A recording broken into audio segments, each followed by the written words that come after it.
Hello and welcome. We're here on my channel to have a very special game. This afternoon we have a special 3-part prologue series helping set the stage for the Val'Ghast universe and the Val'Ghast campaigns. We'll try to keep it to 4 hours with a short break in the middle. I'll call that break probably around 3-ish p.m. US East. Val'Ghast is a homebrew setting of mine that I've been working on for about a decade. It originally was not a D&D setting, so just be aware that the 5th edition system is being adapted to the setting rather the other way around. Not all rules will apply as written, as the integrity of the setting will not be compromised. I'll introduce our players in a moment, but first some notes about scheduling. The next Ferocity of the Skaldi game, that's this game, is on the 5th of March at the same time, 1 p.m. US East. The next Lost in Theros game is on the 2nd of March, and that's at 7 p.m. US East. The next Heresy and Damnation game is on the 20th of February, that's tomorrow, at 7 p.m. US East. And the next Taco Tuesday Gaming Day is on the 22nd of February at 7 p.m. US East. That is on 2/22/22. For Val'Ghast, we're excited to announce a couple more upcoming games, each 3 episodes as well. Like all my games, player actions determine future events. We're actively looking for players to join us in these upcoming games, so if you're interested, please find us on Discord. You can use the Discord link that will be posted in the chat and join us there. A break in tradition, Session 0 has been scheduled, and signups for that game are closed. A city's independence still needs players of all experience levels, so sign up quickly. And the Prison of Al Hadun is open to Val'Ghast veterans only. You must have at least played in 1 prologue game to qualify for Prison of Al Hadun. As a reminder for those watching, I won't be able to interact with chat as often as I am generally focused on running the game. Please be aware that the rules are there to facilitate play and enjoyment of the game, not to specifically hamper fun. Sometimes I will throw the rulebook out to let a cool thing happen. Also, in Val'Ghast games, some rules just don't apply, and new rules may be imposed to maintain the integrity of the setting. Please keep that in mind while you cheer on the players in the chat and treat each other with respect. Now, without further ado, I'll introduce some of today's players, starting with myself. I am Azuloth. I am the Game Master. I will be running the game, and I run all of the tabletop games here on this channel for now. Let's start with Gash. You go ahead. Pardon for the barking in the background, but yeah, like DM said, I'm Gash. On this free shot, I'm gonna be playing normally, and Norman the swashbuckler rogue. Okay. In just a second, I'm also configuring some tech. Let's start with Raven next. Raven, go ahead. Hi, I'm Raven. I'm gonna play Adeline Firerose, a spirit bard human. I'm very excited for this game. Well, we're excited to have you, Raven. Happy to have all of our players here today. Thank you for the first time chat, Charlie Stare. We're hoping that they'll have good luck today as well. All right. Sad Boy Monk, go ahead. Hi, I'm Sad Boy Monk, also known as Tibbo. I played a lot of the other games, but in this game, I'm Hideki Bey, a Way of Shadow monk from the Ansai Shogunate. And he's a little sad today. Why is he sad, Tibbo? Why is he sad? Because he literally had to go from a life of crime, stealing from the filthy people of Cruinthe, to now helping them. Well, that's backstory and if information. If he doesn't help him, then he brings a lot of dishonor. Yeah, that's bad. That's juicy backstory information right there. All right. Moving on to Gabby. Go ahead.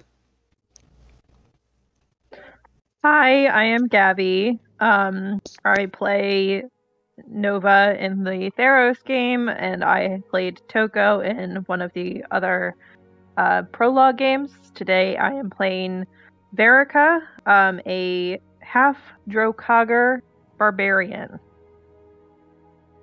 which will be fun. Yeah. Wonderful. Okay. And last but not least, Tao. Go ahead. Hi, I'm Tao, player of the Lost in Taros and Heresy and Damnation. Here to play Kina Novaflor, the Druid. Happy to be here as always, CJ. Happy to have you. Tao, you're a regular on this channel. You're a big regular. You also show up to Taco Tuesdays a lot. So. And I love every moment. Oh, if you guys want to hang out with us, including myself and Tao, feel free to join our Discord. And all the players hang out there. Some of us show up for Taco Tuesday, some of us don't. It's really just kind of a smorgasbord. Anyway, without further ado, let's get into the action. The year is 1045 AJ, after Justea. The sovereign kingdom of Cruinthe, located in the northeastern reaches of the continent, is a militaristic nation, mostly made up of humans with some half-elves and other races that reside there. A nation that is far more advanced than most of its contemporaries, partially due to its ruling family, the royal house Justea, who have been in control of the country since the Dark Ages hundreds of years ago. This nation is nestled between mountain ranges that thrust into the sky, forming a pocket of fertile land carved out by rivers and glaciers that plowed it in ancient times. While much of the land itself is wild and untamed, populated by monsters or savages, the areas that people do control are held by the Cruinthian military, a monolithic organization that answers to the crown and the people, a modern invention of the current king, King Zenus Ver Justea. The nation is on a war footing. Forgeworks are turning out war material to arm troops against a coming foe that stands to wipe humanity out. The dead and fiendish have trampled over the nations to the south. The kingdom of Val'Ghast is a ruin. Politically, it has ceased to exist, its royal line wiped out, and its forces scattered and broken. The first expeditionary force under the leadership of General Massini has met with increased resistance in the northern reaches of the former kingdom, attempting to hold a line that no longer exists. They are in desperate need of reinforcements, allies, and supplies. News from the front has inspired many to join the military and other departments in service of the nation. A fierce drive to beat back the rising storm lives in many citizens. The Skaldi are a race of lizard folk that have resided within the borders of modern Cruinthe for as long as their oral traditions have existed. The two peoples, Cruinthians and Skaldi, have been at odds with each other ever since humans settled in the Malin River Valley, putting pressure over resources on the Skaldi. The Skaldi, monstrous in appearance to the humans, have always been viewed as predators of humanity. Tensions between the two races are very hostile. Desperate times call for desperate measures, however. Alright, who would like to go first? As we move into capital city of Fordeth.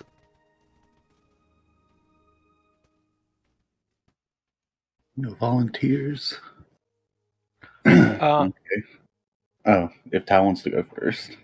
no, why don't you go first? Sorry, interrupted you. No, it's fine, dude. I was just, if there's no volunteers.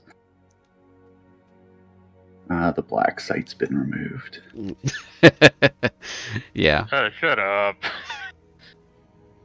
It is now the Lombard North Barracks. It was the black site before. What a sad day. Yeah, this one right here. So Hideki will be coming in from the city, or from the countryside, from the on-site refugees, whichever way that would lead into Fordeth.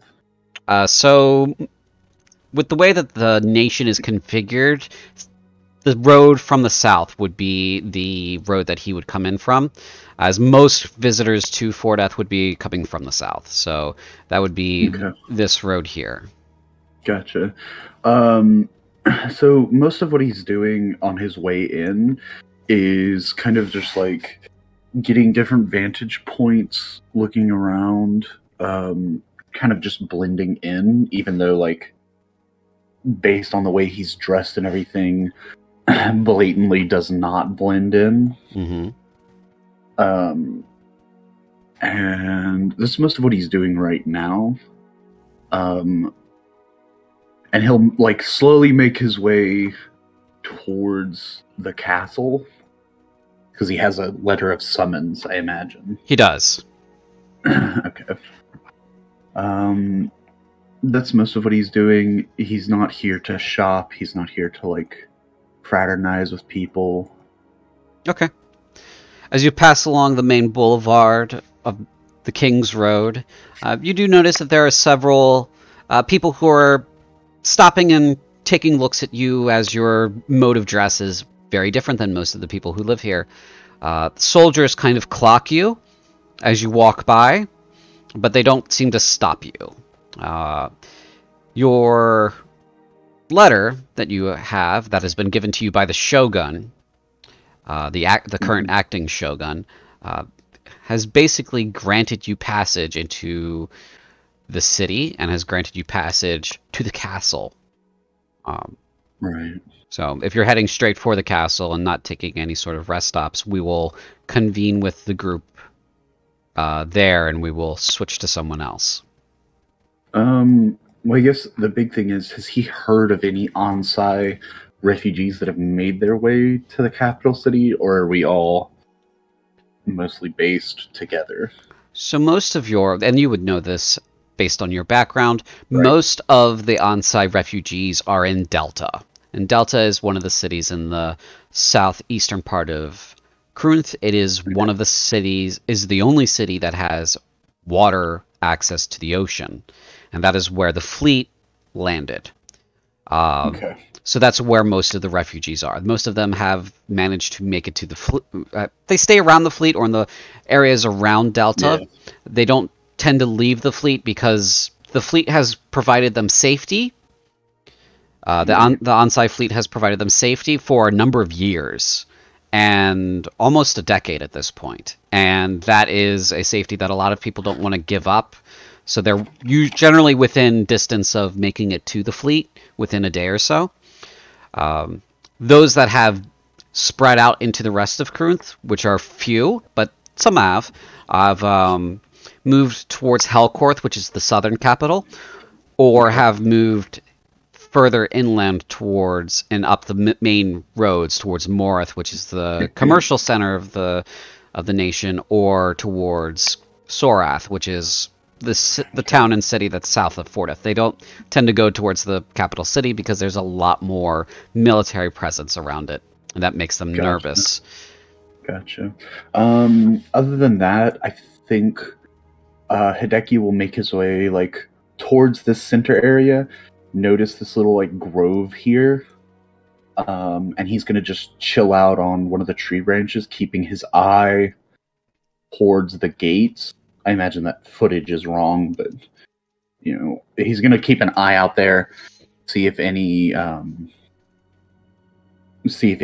else starts to approach the gates. He's not quite sure if he's here alone on this mission. Okay. Go ahead and give me a perception check, and I'll write that down. Okay. That will be a whopping 6. There are so many people in this city. You have never seen so many people. And all of them seem potentially interesting or potentially important with the way that they're dressed. A lot of folks in armor are moving in and out of the out of the castle. This is very distracting. And so as you're looking at everyone who's coming and going, you're more or less noticing too many people. And you're having a hard time focusing on individuals that could be a part of this mission. Okay. That'll be it for Hideki then. If he notices, like, anyone in specific, which I've mentioned to you over private message, if he notices anyone in specific, he'll follow them in. And that'll be it. Okay. Just so I have easy access to that. Can you resend that to me? Yeah, sure thing. I don't want to have to scroll through a lot of messages. Okay, so who would like to go next? Ken, unless Tao wants to go. Yeah, sure, I can go. All right.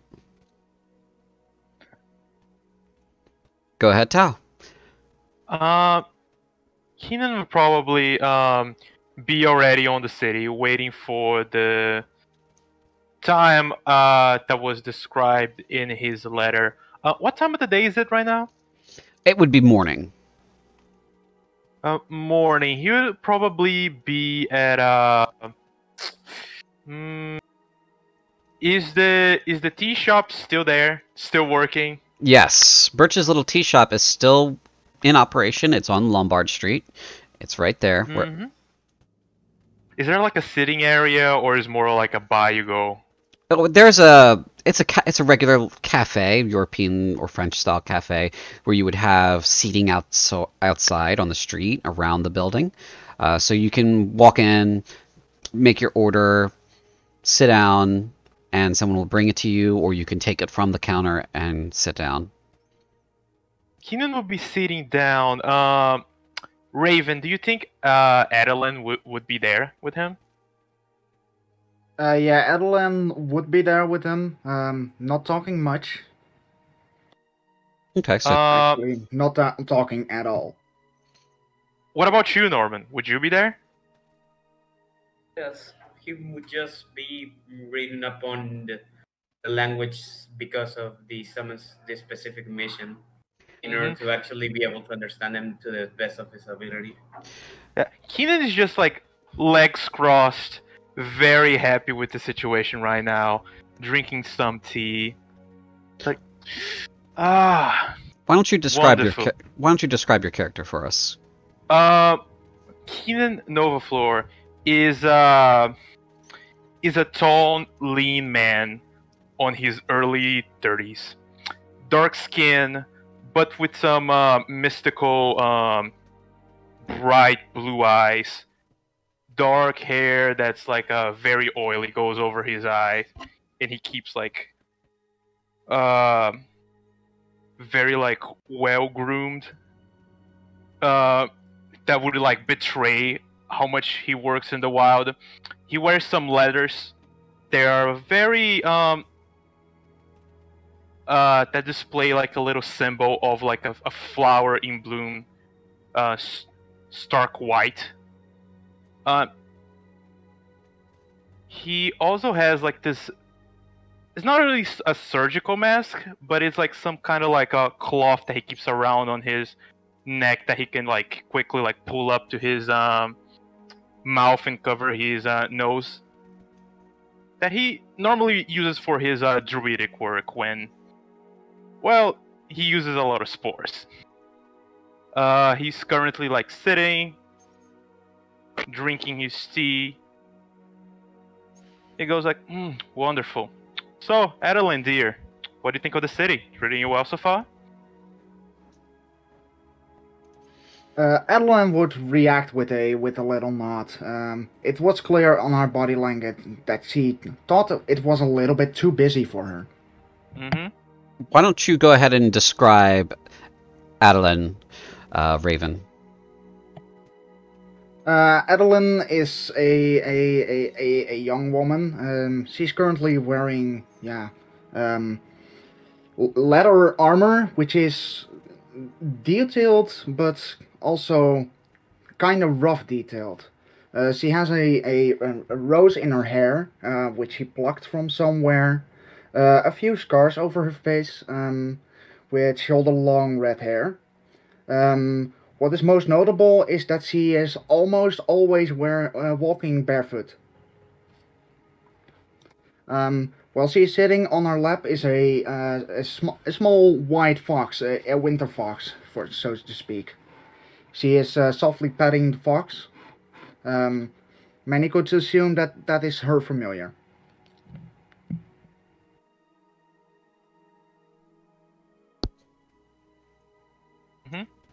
Keenan is looking at Winter in case like he wants to say something.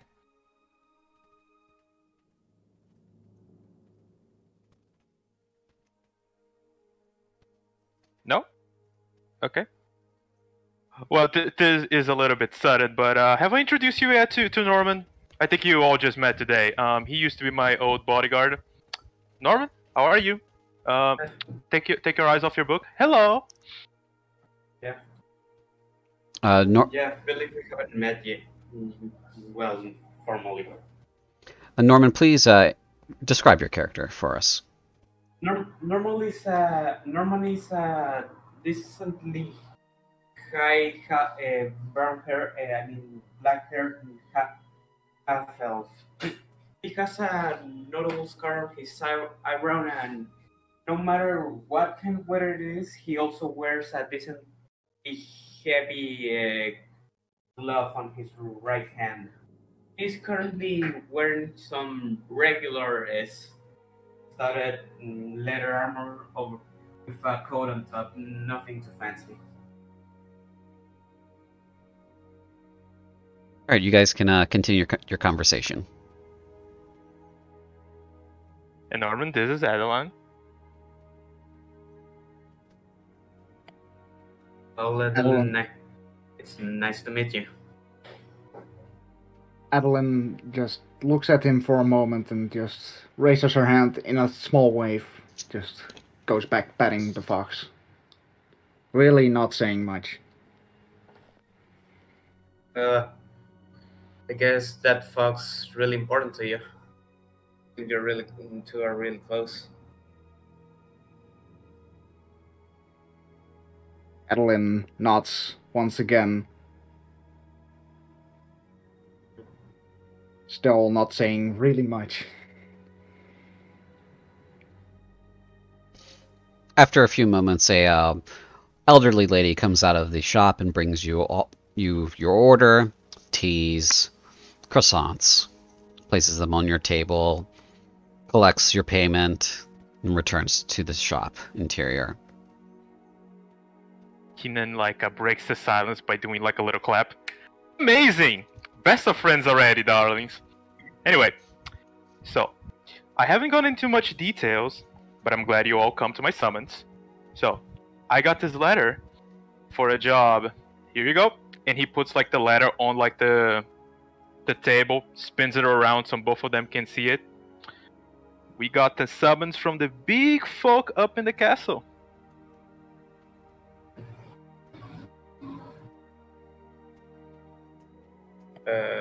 I believe you mentioned it was something about the lizard folk, but exactly what? You don't know that yet. Unfortunately, the details of the job are on a need-to-know basis, and we need to know when the time comes. Right here? Fair enough. When's the time? Today. Right here. Yep. Amazing. I hope you all brushed up on your languages. Sharpen your weapons, got a little bit of gold. Prepare yourselves. Today is the day that we will go into the big leagues. The big break finally came, guys. I couldn't have done it without you. Good to know. Adeline responds in a soft whisper. Welcome. Amazing. Whoop. The sun in the sky. I think it's about time for us to go. Well, let me just finish here. Let me grab this croissant. About time to go, huh? Chop chop.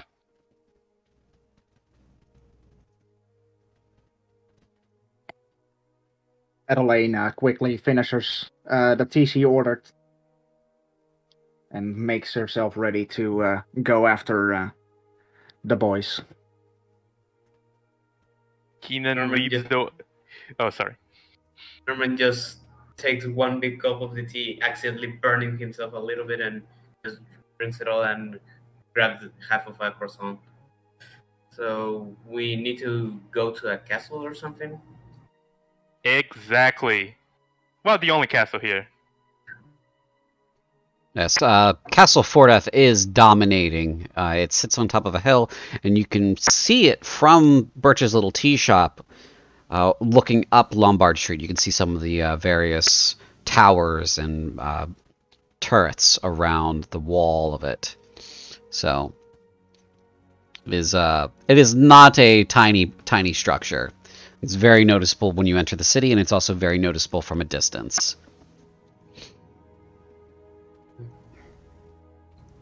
Keenan will lead the way to the castle in a very flamboyant and like confident walk. All right. Sometimes, occasionally, like turning back to his companion to say something reassuring or some positive thing about how good the day is and how he's feeling like today will be the day. All right.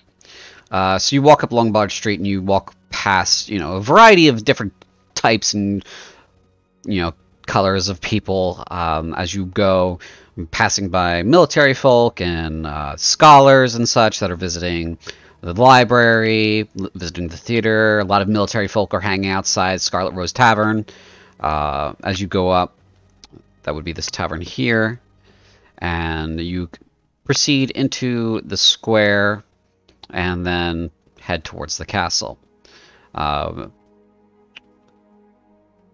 While this is happening, let's go ahead and introduce our final character here. Gabby, go ahead. Okay, Tal, what is your character's name again? His name is Keenan. Keenan. Okay, so while Keenan is leading the way and turning back to his companions to kind of boost morale, he's slightly shoulder checked by a large half drow looking character who is on her way to the tea shop where you came from. She, under her breath, says, my apologies, and keeps going. She's very large. Oh my! I'm sorry. How it didn't look. I didn't know where I was going. Oh, you are. Oh, you look stunning. Do you work out? She flexes a muscle and raises an eyebrow. As she's looking at you, she's slightly squinting. Her eyesight doesn't quite look right. And she seems to know the place, but just be a little kind of off focus, if that makes sense. And so she says, my apologies, I didn't see you there. She has a very soft features in her face that seems kind of counter to just how large she is. And she has very a mop of white hair that trails down her back. It's up in a lather right now and kind of high on her head. It's a juxtaposition of soft and a lot of muscle in her shoulders and her arms. She's wearing a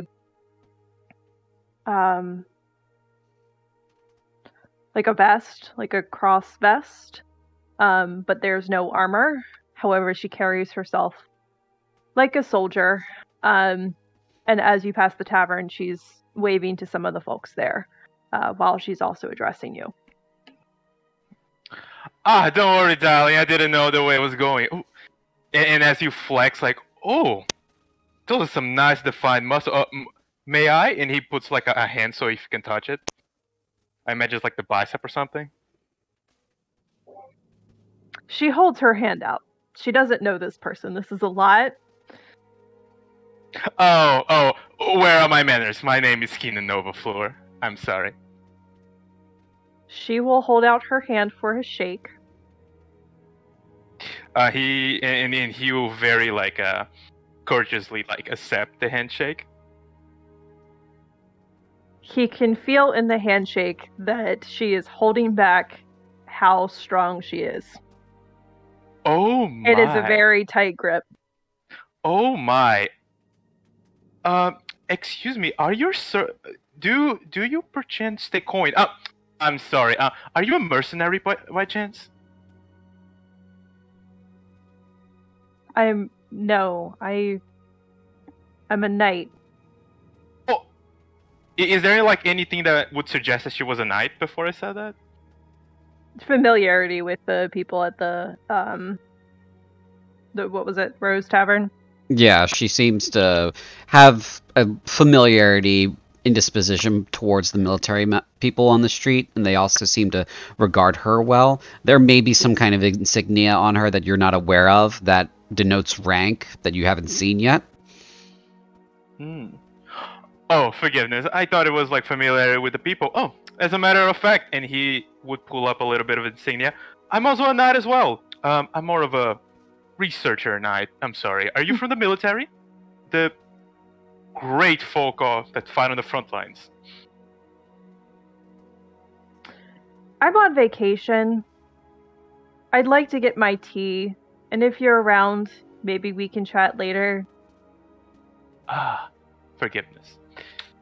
Well, I'm sorry to be keeping you. I am in look of like capable people, and you look capable. Maybe we can talk business later. I'm sorry for interrupting your tea time. See you. She waves. She continues to the gosh, you just had the name up. Birch's tea. Yeah. Yep, she knows it very well. Enters, asks the people behind the counter what kind of tea they have this morning. The elderly lady that keeps the shop goes, you're back. We have oolong, we have green, we have some chai, we have good black, we have elder gray. She is going to peruse the pastries that are available. And the chocolate seem to be the chocolate cornets look especially good today. Very sweet, very sweet. In that case, I will have one of those. All right. Let's pair that with a fine black tea. All right. And so she's sizing up kind of the pastries and the teas that are available, and she will take that to go. Okay. You go ahead and pay her 1 core. That's the little C on the on your money. Okay.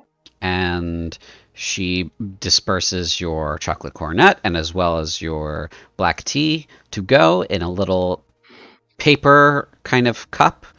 It looks like it's like a leaf wrapped with, paper wrapped with another leaf, and it's stitched. And she hands that over to you so that you can go on your way. Mm-hmm. And now, would she be checking in at the castle, or she be checking in at the barracks? She can check in at either place. The castle has administrative areas for the military. It's headquarters. However, any of the local barracks will also be able to serve her needs.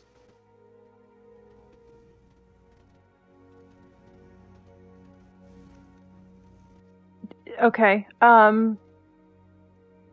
I'm assuming that when she came into town, it was late. She probably found the closest barracks that she considers kind of home base for her. Mm-hmm. And so this morning, instead of going to the barracks, she'll check in with the castle. Okay. So you go to check in at the castle, then. Mm-hmm. Yep.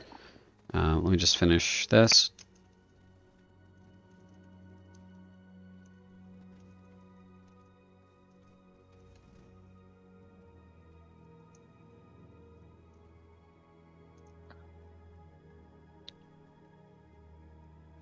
She's in a very good mood. Yeah? Mm-hmm. That's good. As she's in her cheery mood, one of the knights that she passes on the street heading towards the tavern recognizes her and says, Vera! Good to see you! How are you today? She waves. Does she know this person's name, or is it just that awkward familiarity where you know their face? Make a history check for me. Okay. How do I do that if the token's not up? You go to on the top right, there should be the actors page, the actors directory. It's the one that looks like little people. And then your character sheet should be in Prologue PCs. You can just Okay. click on your character sheet in there, and then you can Okay. roll your die. You said history? Yes, please. Okay. Okay. This is bronze. Roll of the night. Yeah. No, second roll. Second roll, okay. Yeah. This is Bronze Knight, Naomi Hmm. Veilmeyer. She is a academy grad who graduated with you, and she, as far as you're aware, works in military intelligence. Is she, I guess as far as rank, is she higher above? Are we about peers? You guys are about peers. Your active service, as well as her active service, has allowed you both to reach larger heights in the military's hierarchy. Bronze Okay. Knight is a little bit higher than most historical veterans would be placed in the current hierarchy. Most historical veterans, like if they've served at Cruinthe in a military capacity like 100 years ago before the current military was founded, they would be given the rank of veteran. Bronze is above that. Okay. So, she will wave. She'll say, rather than using titles, if they were kind of friends and kind of peers, she'll use her name Naomi and go to approach her. So I didn't expect you to be back in the city. I thought you were going on vacation. I was just relieved. I had my assignment in Loomdale, and they sent a soldier to relieve me, and I'm supposed to have off for a bit. Just checking in this morning to let them know that I've arrived. Loomdale's kind of a bit of a backwater, a little bit, and she winks. It is. And then she says, "It's good to be out of such a small village. Stretch your legs again in the city, huh?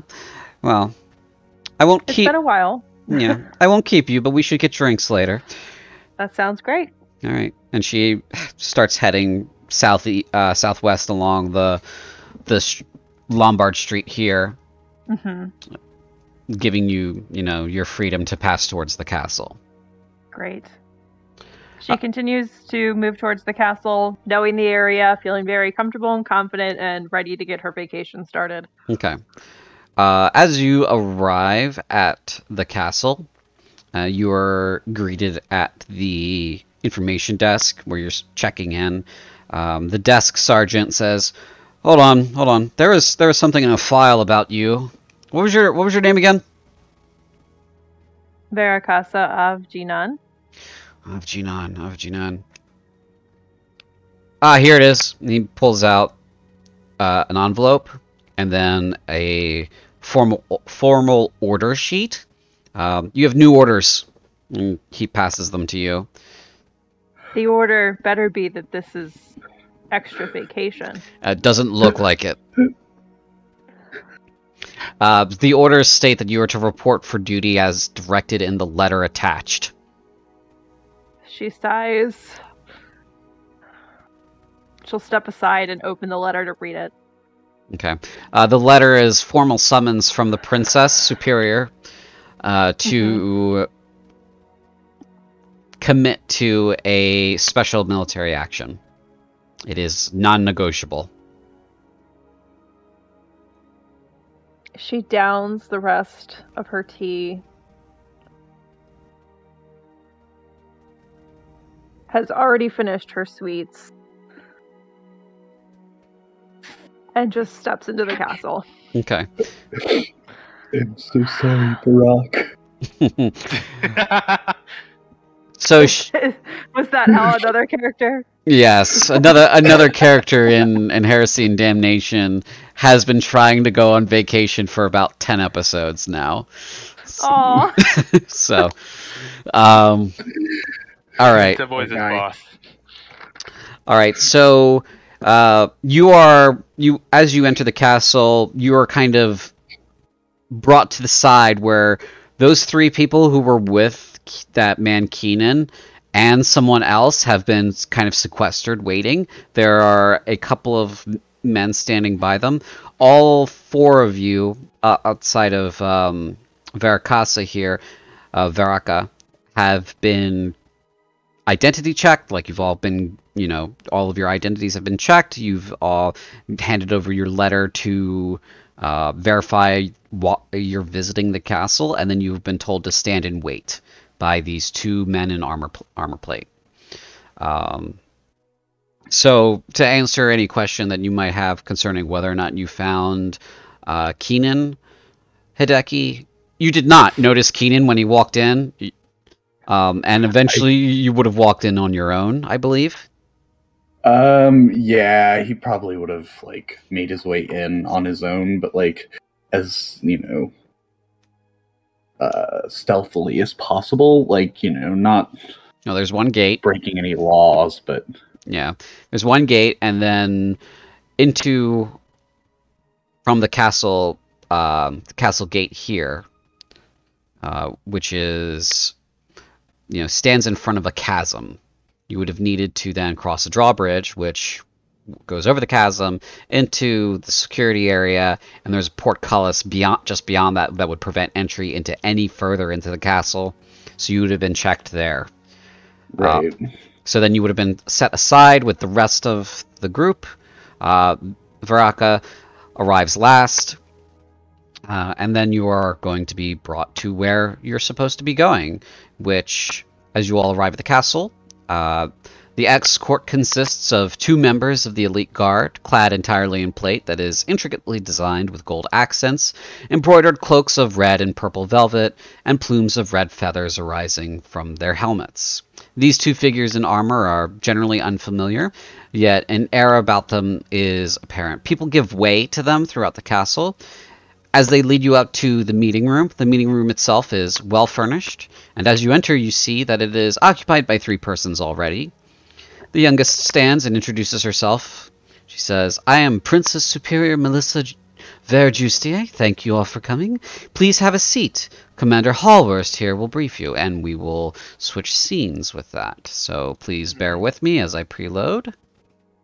When Vera walked in on all 3 of us waiting, Keenan gave her a wink and a little hand greeting, but he didn't go very outspoken after that.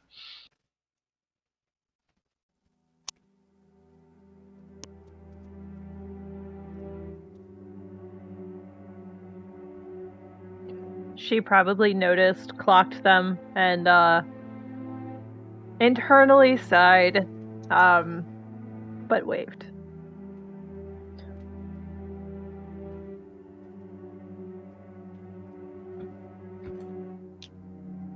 From her perspective, at least she knows you like tea.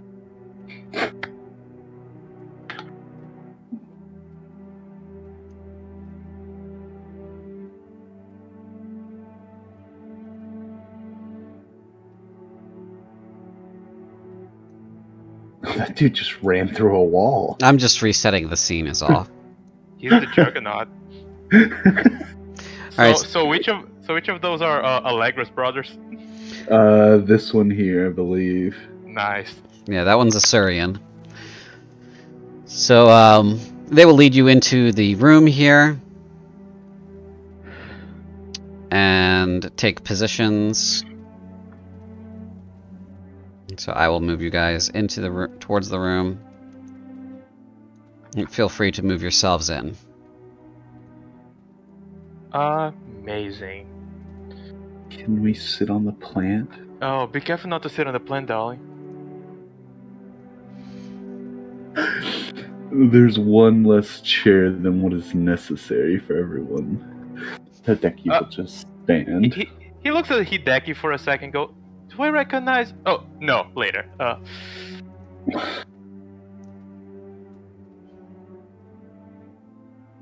Your Grace? And he bows and takes a seat. Please, everyone, take a seat. Adelaine stays quiet while she takes the seat and dismisses her familiar for the time being. Alright. Keenan goes from his outspoken mode to a little bit more reserved. He looks at Adeline and like whispering, like, "Everything okay? Do you need anything?" Adeline makes clear in her body language that she is fine, just a little bit nervous. Okay, just nudge me under the table if you need anything. She nods. Ladies and gentlemen, the artwork for Princess Superior Melissa Justea and for Archmage Celia Deephollow was created by Arrow Gorath, one of our community members, as well as an artist who has worked with me on these projects. They are very well done, and I wish there was a better way for me to show them to you. I will try to put together an art gallery for episode 2 for you guys to look at, but they are very well done. They look pretty good, dude. They look awesome. Can't wait to see like the full version. Yeah, I'll send them to our art channel, but in the meantime, just a second. So.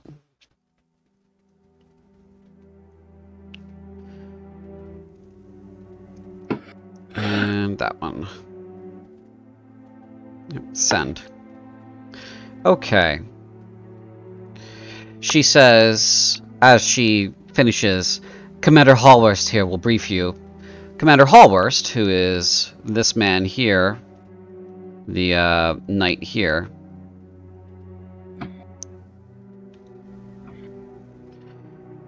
begins to speak.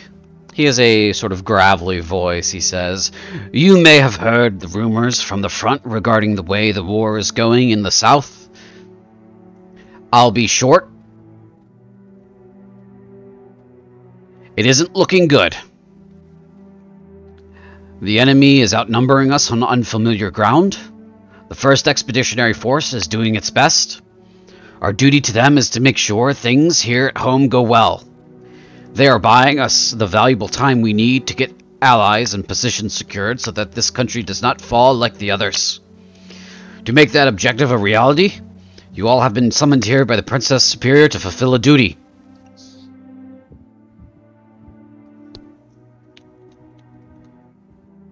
That duty being the following. We have internal problems here that need solving. The Ith and the Skaldi are problematic, and that they hold significant portions of the land to their own, and seem content on being an ever-present thorn in our sides. Your team will be dispatched to see if we can broker a deal with the Skaldi. Archmage Deephollow will provide further details." That is the woman who sits across from him. She stands and casts a spell showing the deep swamplands of southeastern Cruinthe. And I will go ahead and preload the map of Cruinthe, since we'll be talking about locales in just a second.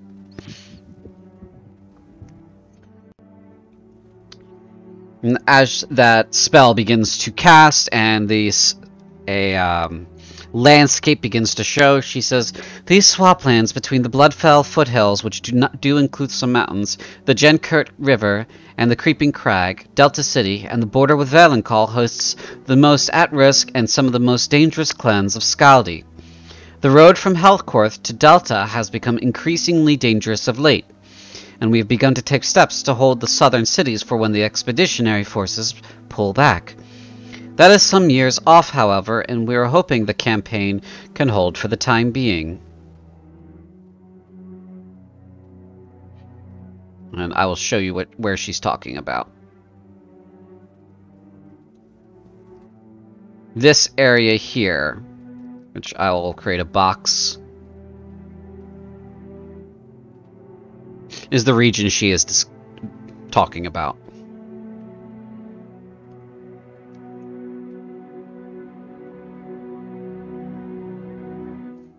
The commander says,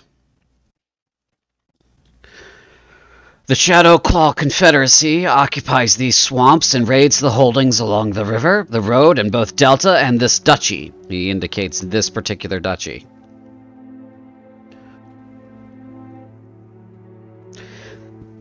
"They are placing pressure on the 1st Expeditionary from the north, making it difficult for them to secure an eastern flank against the enemy.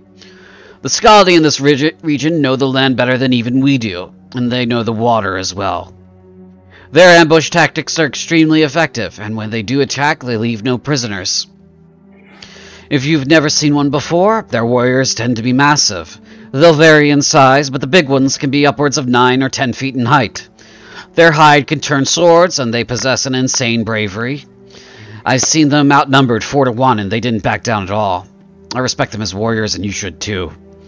Underestimating the Skaldi leads to massive casualties. Some commanders would say that they're savages. The princess gestures for the commander to sit. She begins to speak. That is not an assumption that we can afford to make. For this mission to succeed, we must assume that they are intelligent, organized, and at the very least want to live through what is coming as much as we do. You have heard of the successes regarding the Darthaki tribes. While this is a similar endeavor, it will be all the more difficult. Skaldi have more reasons to hate and kill us than they do to ally with us. We can't bring them over with promises of trade or baubles. Your duty will be to find the Shadowclaw Confederacy, speak with their leaders, and bring their demands to us. After a moment, the commander will speak up again. Are there any questions? We will provide supplies, funds, and authority for the mission. So are we just to be delivering a message? Go there, ask the demands, come back? Simple as? You'll also be given a letter of authority to negotiate if they are in the mood to negotiate with you. We don't know what their predisposition is, whether or not they will do so. If they refuse to negotiate with you as representatives of the nation, then bring their demands to us.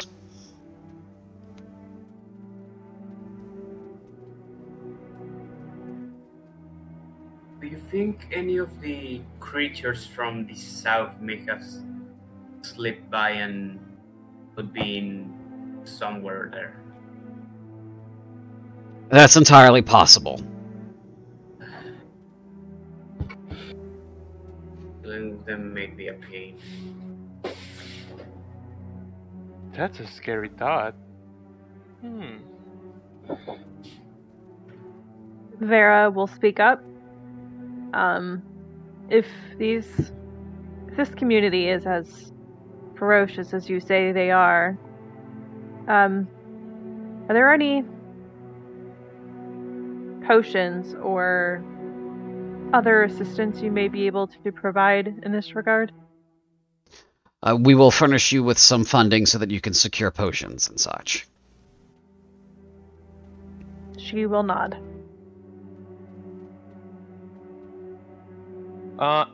Anything that I can roll to know about the Skaldi? How do they work, and what are they, like a warrior kind of society that rules by strength or something like that? You can roll a nature check for what your current impressions of them are. Okay. Can Hideki do the same, seeing as he would be from around that area? Sure. A 10. Unfortunately, your impressions of the Skaldi are that they are bestial savages. And the same for Hideki. That's okay.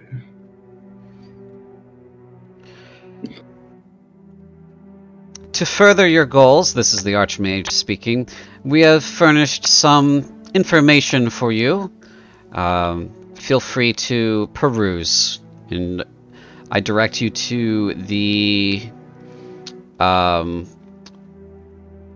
journal, and I will show you guys, give you permissions to see the various documents that you need. So let's see, observer, observer, observer, observer, 1, 2, 3, observer, save. That one's on Skaldi. This one will be on the Shadowclaw Confederacy. So go ahead and read through those.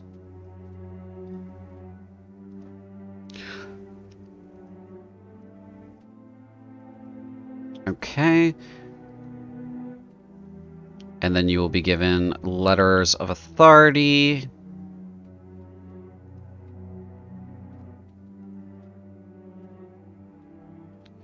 Observer default.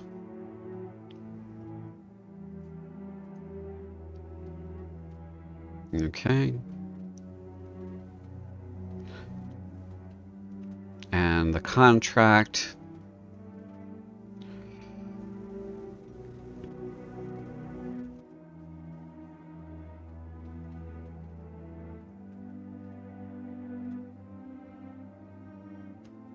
Okay. You should have access to all 4 documents now. Yep. All right.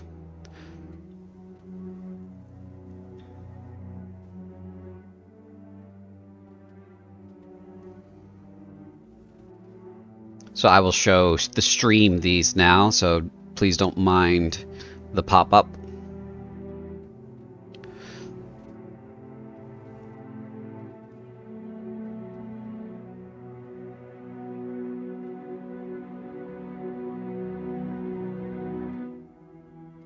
See if I can make that a little bit. Nope. Yep. Oop. Nope. Went away. There we go.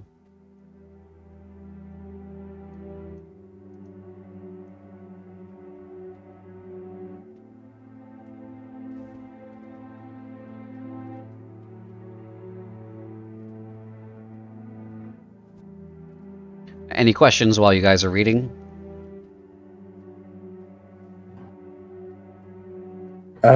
Seeing as Hideki is from these regions, is there any way that he has, like, some vague knowledge About? about most of the tactics or, like, the sizes of the creatures, where to look to begin with on trying to find them? Yeah, you can go ahead and roll another history check. Okay.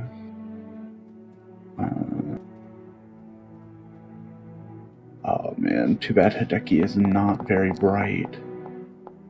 That's an 11. Your contact with them has been minimal, mainly because you don't know much about them other than the fact that they're kind of monstrous, so you kind of chalk them up to being in the same category as things like wyverns or that kind of thing.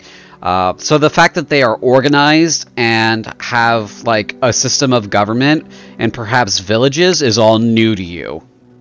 Okay.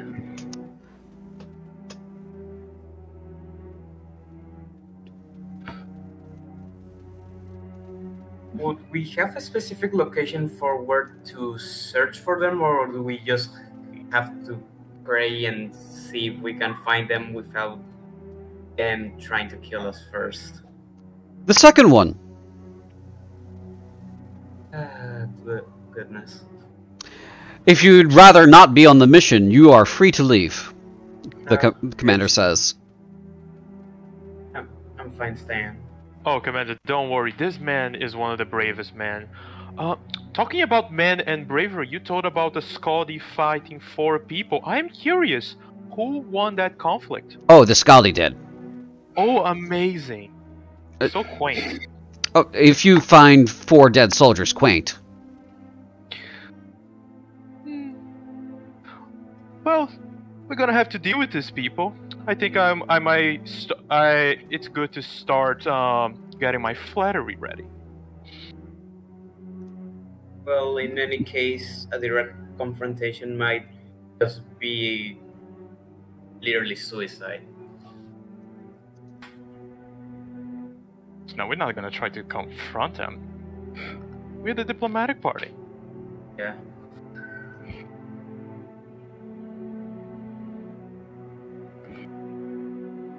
Just that some may or not care that we are just coming in a diplomatic mission.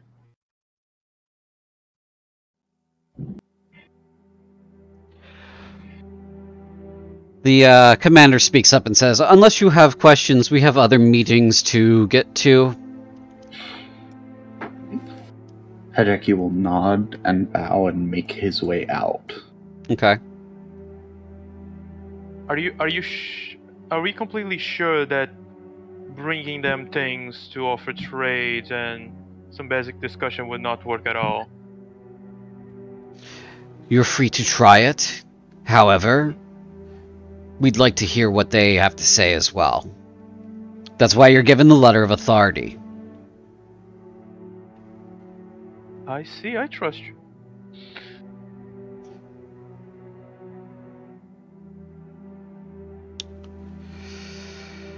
He like leans into Adeline, like, do you have any questions that you want me to ask for you? Adeline, currently a little bit more comfortable, shakes her head, but was still deep in thought. Got it. I'm just gonna finish reading this.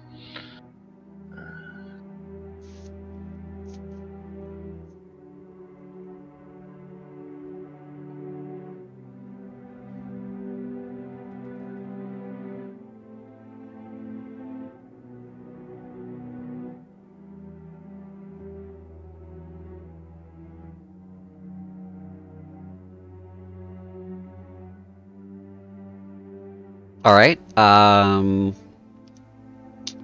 the meantime, you all are given a... Well, you're not all given. The commander has taken stock of the four of you that remain, and has found the person that he wants to distribute funds to. So he will get up from his spot, he will go around the chairs, and he will turn and he will drop the coin off in front of the Bronze Knight of Jinan and say, "This is the funding for the mission, Bronze Knight."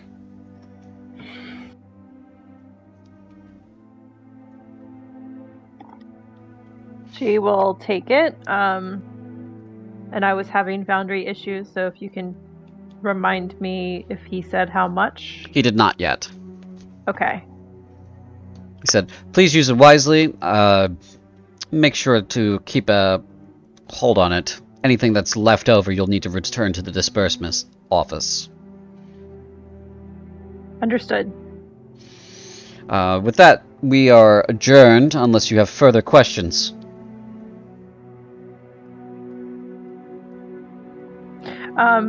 As far as the use for the mission, is that while we are gone as well, or just in prep? For total use of the mission, includes while you are gone and in prep. Okay. None further questions on my part. Okay.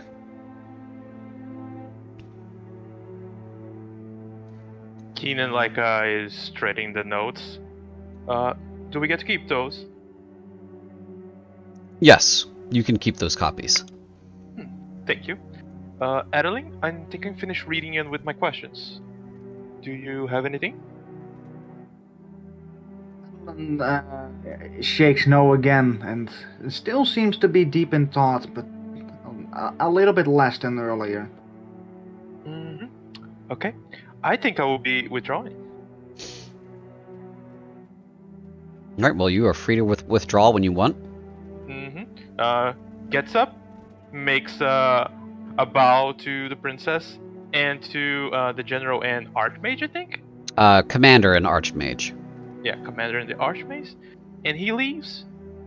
And as he's leaving, he with the gesture, with Druidcraft, is going to touch that face and make the flowers look even more beautiful than they are. Give them a little bit of more color, and then he leaves.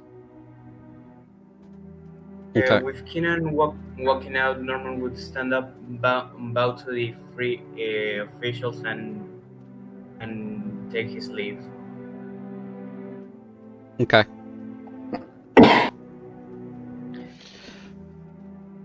And bless you to whoever just sneezed.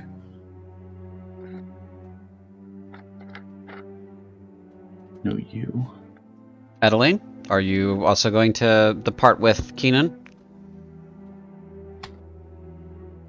Adeline just hear that he is pulling back from the mission. Looks around the table, makes eye contact with essentially everyone that is left on the table. and isn't quite sure what to do for a moment, but then stands up, quickly bows, and hurries out of the door.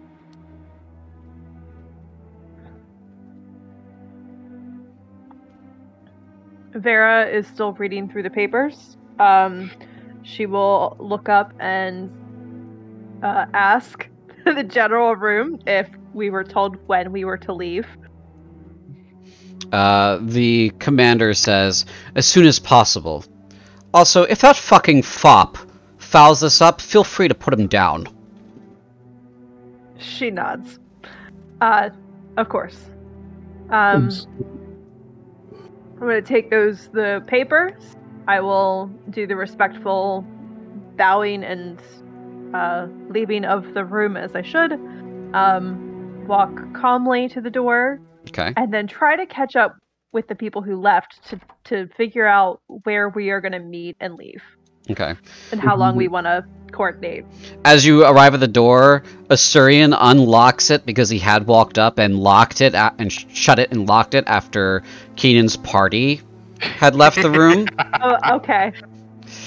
So he comes over at speed with you, unlocks it, opens it for you, and gives you a pat on the back, which is kind of a big deal for you because he's a member of the elite guard. Thank you, sir. You're welcome. You'll do fine. Okay, wait a second. Since he's still watching me, I will not run after them until there's nobody watching me. Okay. If he kind of like waits for a second and then kind of turns around and goes back to duty. Okay. CJ? Yeah. How obvious was the locking and the unlocking? Make a perception check. Of course. Did he call Tao's character a fucking flop? That was a natural 20. All right. Yeah. So when Adeline left, you heard footsteps come at speed towards the door, and the door shut behind immediately, and then you heard dead silence behind the door. That room is shielded. Okay. When he heard that, he would get into position, and as soon as that door opened, and his eyes went to look to the knight, that was like, oh, it was like, oh, I know that the knight is there with like locking. Keenan's like looking at him with the like, I know what you did, but like with a smile, and like gives him a wink. Hi. He doesn't have a wink for you, but he kind of like gives you the finger. Oh, you wound me so deeply, sir. Get out. That's a note to a date? You wouldn't last. Oh. Oh, I'm more... Never mind. He shuts the door in your face and locks it again. Gotta dab my forehead, man. Many nights in the wild cannot prepare me for this kind of man. Anyway. So yeah, you obviously catch up with them because they're lurking around the door. She will casually lean against the wall. Hideki would like to stealth out there before everyone comes out. Like, he knows the party is going to come this way. Okay. He wants to get his like personal impressions of everyone without them knowing he's there. So he will also.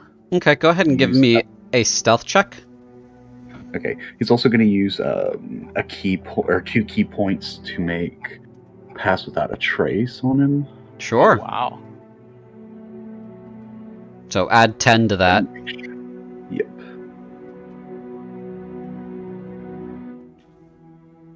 Just a 10. I think you can do that straight from the dialogue too. So We'll see.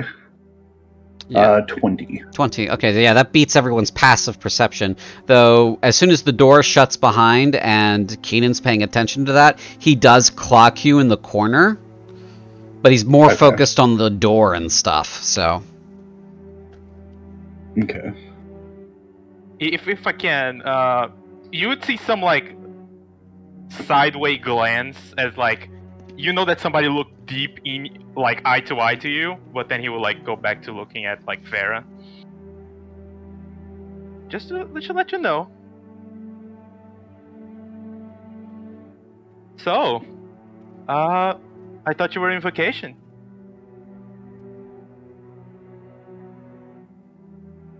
You hear her growl very low in her throat. Don't be like that.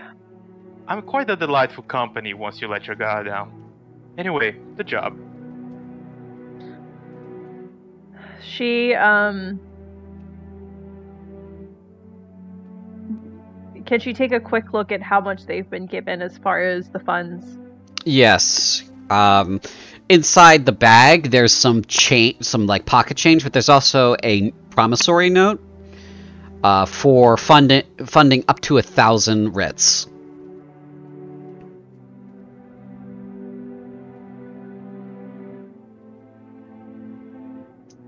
There's just small incidental change, like, you know, for odds and ends here and there, but there's full funding for up to 1,000 writs in value. Okay. So she's going to suggest that they meet up. You said it's still morning, right? This would be... You're getting on in hours now. It is probably noonish. Okay. She's going to say dinner and see if they want to meet up at the tavern. Okay. To decide what they need as far as funding for this mission, to have time to sink in what they've researched, you know, read the papers, etc.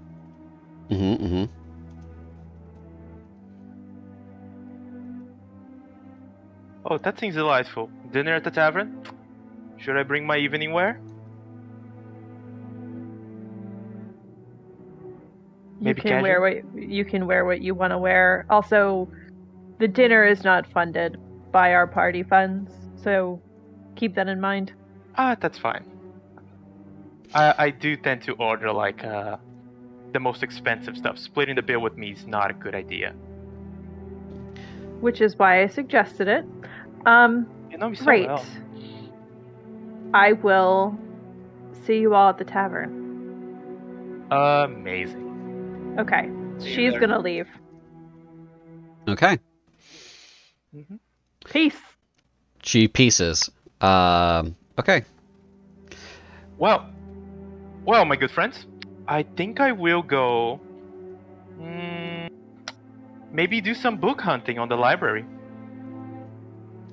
You both are free to accompany me, unless you want to do something. Ta-da! And he starts leaving. A little hand greeting, finger twirl to Bay, and then he leaves. See you too, darling. I can see you.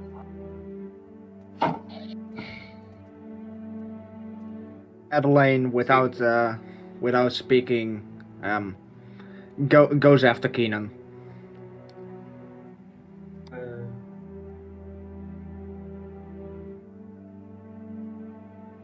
So, you there, who are you? He is directly referring to Hideki, even if he isn't able to see him exactly where he is. Because Keenan's nodding at him made it painfully clear.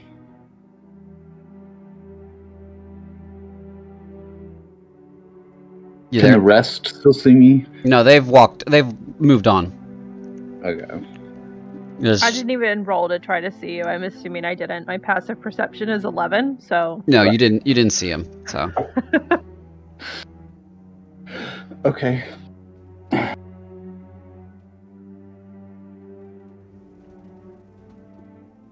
Norman doesn't see you, but only knows you're there because of Keenan.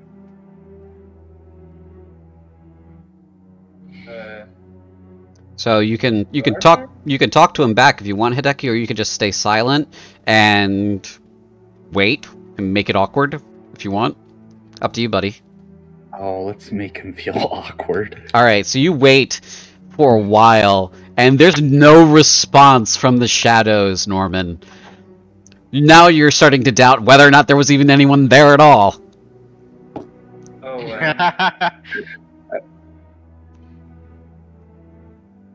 I'm just gonna leave then. Okay. Right. And the whole time he is sizing up. Like he was sizing everyone up, but since Norman stayed, Hideki is like just sizing him up, getting an idea of him. Mm-hmm. Is Mr. Shadow, see if you're still there, I guess see you later. Mm-hmm. With that, after, I don't know, maybe about 5 or 10 minutes, Hideki will leave and try to find the drow. Okay. Alright, so on that note then, let's return to Fordeath, and if there's anything anyone wants to do before dinner? Yes. Okay. So you go ahead. I wanted to try to find Naomi. I have clocked that she is the one that had the Skaldi information. Mhm. It has her name attached. Okay. So I want to talk to the source. So I'm trying to find her where I saw her originally and see if I can get more direct information from her. Absolutely. You can find her at the Scarlet Rose Tavern where you're going to be meeting your friends. Okay. So if you'd like to do that, you can.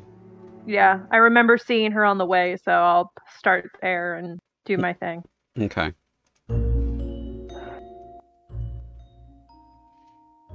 Alright, so let me go ahead and preload that. And...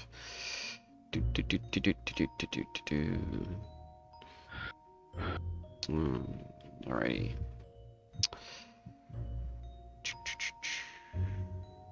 Just waiting for that to load in for everybody.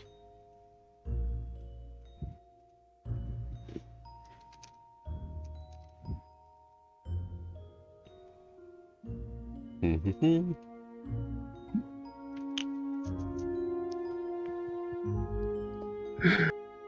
Oh man. You alright there, pal? Yeah, I'm just remembering the other campaign and all the fun. All the fun? All the fun. Hey, look, I got a tower named after my other character's family. Look at that. Yeah, that's been part of the setting for a good 200 years, I think. You know, You I'm could have glad you pretended mentioned that he's the reason that exists. Right, you could have just let me have that, but it's okay. Do I know if the new assignment is secret or not? Am I allowed to talk about it? It's not secret. No. Okay. Just looking for a good good character image for her. So did not prep Oh, that. sorry. No, it's okay. That's Now, that's what I'm here for. So let me go ahead and toss yourself in to this scene. mhm. I'll put you Now, outside. Hideki, I did not see you, so you can.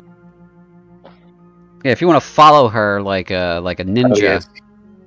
Alright. He will, like, he's gonna follow her casually. He knows that, like, you know, jumping from tree branch to tree branch like Naruto is probably not. Okay, I put you over here, Tib. Okay. And scene is unpaused, so Okay. Let's see if I can figure out Valdry. Okay. I am entering the tavern. yep. Is that her? That is the That's a bartender. that's the proprietor and bartender. So let me go ahead and give observation status to the stream for Rosie Kimmel. Okay, and just a second here. I'm still still selecting art for Naomi. So Okay. I have a lot of stuff in these folders. It's just a matter of picking one that is suitable. So Is these two doors here, are they windows? Those are... which ones? That's a window. There's a yeah. center door, and then there's two on the side. Okay, Yeah, those are windows. Yeah. And they are closed intentionally, or? They're closed intentionally. Okay. Alright. There's Naomi right there. Okay. How active is the tavern? It's pretty... There's a significant amount of soldiers in here. Let me just...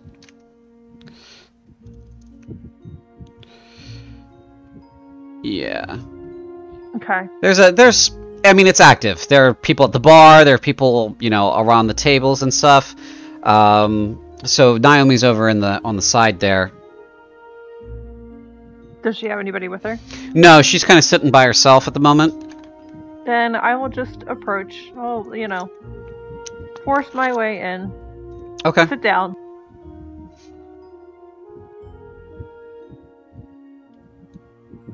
Okay.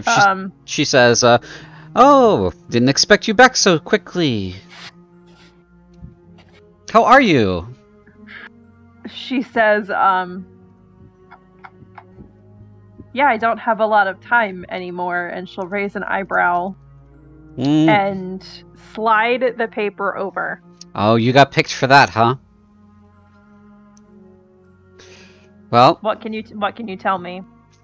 Pretty much what's in the report. It's been an interesting time down in the south for this business.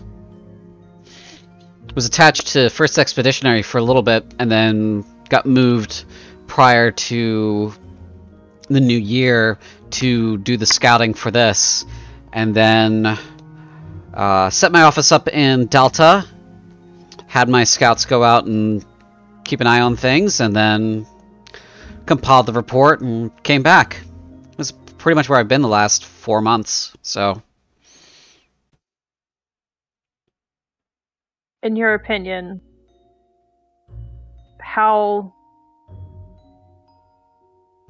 what are the chances of success for this type of mission, based on what you've seen? Well, Skaldi are definitely a interesting kind of people. There have been stories of where one would wander into a town and then would, barter and trade for things and then leave.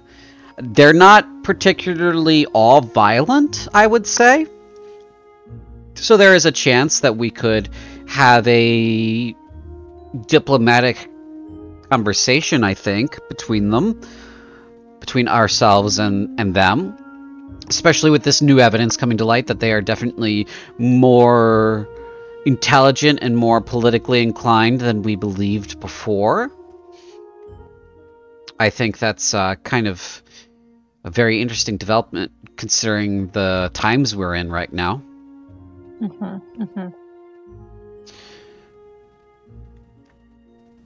So, just trying to think. They're odd. They're very odd people. I say that only because we don't know enough about them. If we understood more about them, we would better be able to communicate with them and all of that. No, it sounds like the information we have is don't follow them. It's a trap. I mean, generally, yes. When they're in a combative mood now, that has become a way for them to turn the numbers more even. And so, everyone who's served knows of stories where a squad gets entirely wiped out by one of them, even by surrounding him, right? With this tactic they're using, they're reducing that squad surround or even a full platoon surround to just one-on-one fights. And that's actually rather clever. It is very clever. I applaud them for that. And that is an indication that things have changed among their leadership, and things have changed among the way they think about things. Which means that if they're so willing to change that, perhaps they're willing to change how they deal with us. She nods. in the interest of time, while basically Vera's just gonna stay at the tavern until dinner time, not hold up her friend, but whatever she can get kind of on a more personal level, she will. And then otherwise she's going to use the time to catch up because she no longer has her vacation. And she'll kind of hang out there until everybody else shows up. All right. Yeah, Naomi kind of like fills you in on like what the weather's like in the swamps in the south. When she was there, it was rains, winter, and now it's, you know, spring. And so when she was there, it was muggy and cold and frozen, and you'd walk across some of the water because it's frozen, and then suddenly the feet come out from under you, and the next thing you know, you're up to your neck in muck. You know, it's a very unpleasant place. Staying on the road is kind of the only way to travel with any kind of speed. And basically just a general miserable time for everyone in the swamps near Delta. So she gives you kind of the finer beats of that, you know, sleeping in tents with, you know, nets to keep the bugs out, and what Delta is like as a city, which is more or less sort of a port city. There's a canal, there's some you know, portage for ships there, but it's not the main military port that you both are aware of on the ocean. The main military port on the ocean is actually north of that. It's much farther north of that. And, you know, it's more of a civilian trade port with Val'Ghast, but it's no longer in use in that fashion because Val'Ghast has fallen. It is now being used to more or less house the Ansai fleet. So she gives you, you know, she talks about that information. She talks about, you know, how her parents are doing, which, you know, they're okay. And she talks a little bit about a couple of other members of your graduating class and how they're doing. One of them was killed in action down in Val'Ghast during, you know, the battles down there, and a couple of others have been reassigned out to different departments. So you're really the only one in the small graduating class of the few of you that you had that is still serving in a combat role.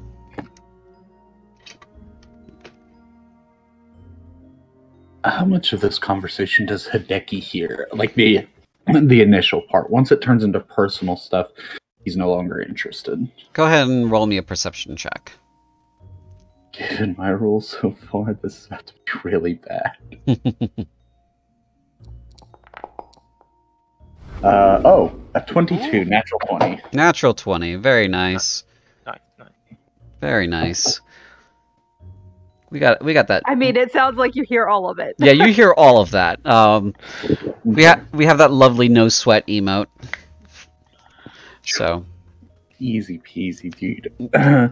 So Hideki will like gather that little bit of information. Once he realizes that it looks like she's here to stay, he's just gonna wait for like a lull in the conversation, or for her friend to leave before he tries to walk over and join her. okay. It'll be like an hour before Naomi is done talking about, you know, herself and stuff, and catching up with Varaka, and then she'll probably say, "Well, I have night shift up in intelligence, so I'll be going now." She'll stand as she leaves, thank her. She'll say, I don't know when we are to leave. If you don't mind, do you mind sending a notice to my parents? I'll take care of that right away. Thank you. They were expecting me. Yeah, I imagine. I'll take care of that. I'll let them know. And Great. Good luck. You as well. Vera goes by both, will wait for enough people to leave that she can grab this section that is by the fire. Because, like, come on, that's the best part. Yeah, so obviously you're... Best seats in the house. You're sitting there waiting, watching them. Yeah, you're hawking those best seats. That group is a go ahead and give me a perception test for that. Okay. I already moved myself. I know. I just want to, just world building here. Imagine you just walked over and sat on one. You want it? It's mine now. It's mine now. Fight me. Oh my god! Oh. Yeah, are those 4? No, I mean 3 net 20s in a row for perception. Very nice. Very nice. Yeah. We're so gonna die. Big move. This is what we rolled that 20s over, is the best seats in the house. Perceptions. All right, so you clock these guys after your conversation with Naomi, and you take a look at them, and you are looking at the insignia on on their uniforms, and these guys are high-ranking knights, and they've got a silver hydra on their breasts, on their left breast cloth. Those guys are the few guys that are sitting around the fire. There are Strike Force Hydra, and they are the premier special ops team in Cruinthe. So as they get up and leave, you kind of skirt over and take a seat as they leave. Chair's warm, but there's a fire there. It's probably not swamp ass. So, but yeah, Strike Force Hydra.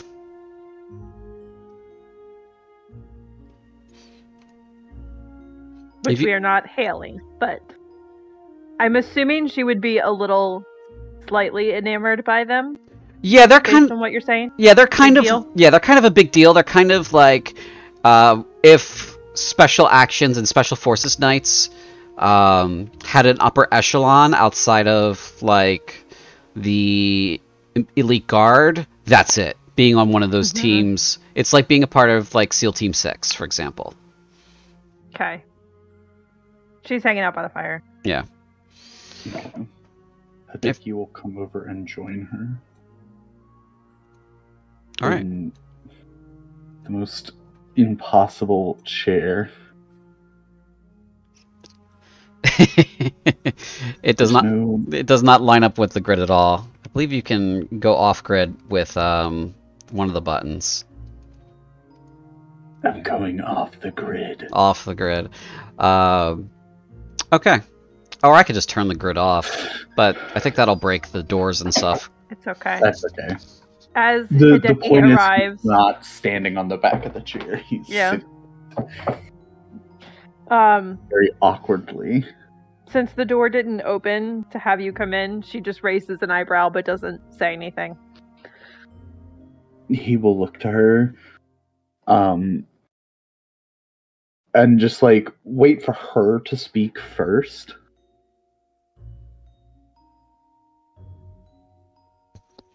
Ah, the most awkward of characters. That's my goal. You want to make him suffer, so you don't say anything and you wait for Keenan to get it. I'm pretty sure I've gotten a more productive conversation with Jellybean. Oh boy. Jellybean's the life of the party, okay? After a couple minutes, she'll just say, "What do you think?" He'll sit there and think it over for a second and go, the one with this staff. And he'll describe Keenan. Mm-hmm. Hello, darling. Killed. I'm sorry, Tal was talking over you. Did you say he's gonna get killed? Yes, He's going to get us killed. He's going to get us killed. Not just him. All of us are going to die because of him. And he'll kind of sigh a little bit. He goes, the best chance for success, in my mind, lies through you.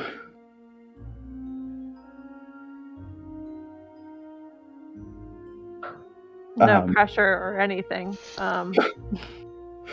He'll like, so making sure I have all the information right out of character. We were said that Delta, which is where the Onsai refugees have basically made home for the past 9 years? Thereabouts. Somewhere in there. So he will... I may have contacts in Delta who know more information about the Skaldi and their whereabouts and locations, as well as more information. It sounds as though your friend does not know much about them.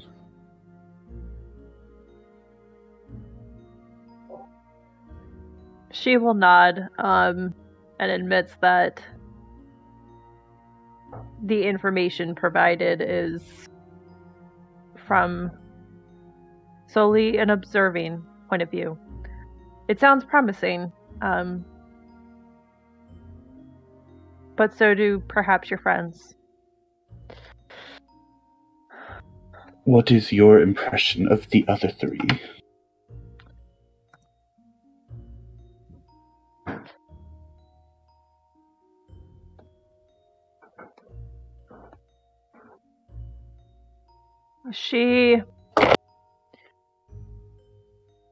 They don't look to be soldier types,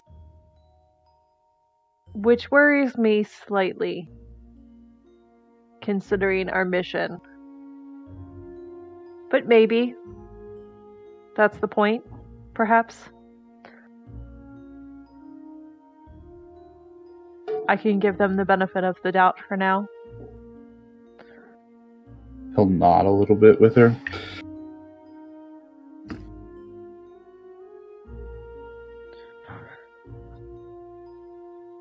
About out of character, how much longer until the others plan to arrive? We had some stuff to do.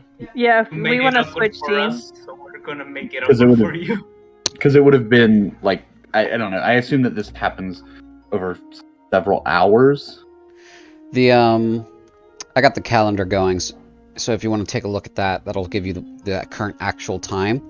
However, let me let the dogs in, and I'll come back downstairs and switch the scene. Okay. Let the dogs out. I did. Who? Oh. Okay, finally. CJ, you just answered a 20-year-old question so easily. I got what you were putting down, Thibaut. So most of the discussion, like at that point, will just go into.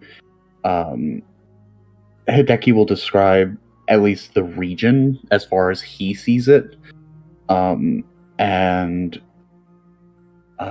his take on things and his impressions of the Skaldi, basically countering everything that the reports say. So he doubts that this mission will go as everyone in the room had basically thought it would go. Can you explain if you mean your impressions being that they are not... I think that diplomacy will not work at all. Okay. That it will come down to either a massive show of force and basically us trying to subjugate the Skaldi, or us getting eaten. Well, I'd prefer not to be eaten on this mission. He will like look at her and be like, "We can agree on that." And yes, I'm fine with continuing the conversation along those lines. Yeah. So that'll happen until the others show up for dinner. Okay. Just a note for the two of you. Both of you seem to each other to be different than the average Cruinthian. And so, Hideki, you would be understanding that Vera here is probably some kind of elf, maybe, because of the very nature of her being. And then, Vera, you're probably understanding from his accent, even though he does speak good Cruic, that he is definitely not from Cruinthe because his accent doesn't match any regional accent. Okay. As well as the way he dresses. Yeah, the way he dresses is a dead giveaway that he's not from around here. Alright, so you guys wanted to do something else as well in prep? Is there an area where the more erudite smart, thank you, erudite members of the Knights converge, discuss, talk about the research? Barnes and Noble or Starbucks. So let me load Fordeath real quick, and once I get the clear from the system. Deladube, no.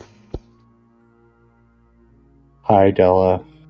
It's the puppies in the room with me. Apologies.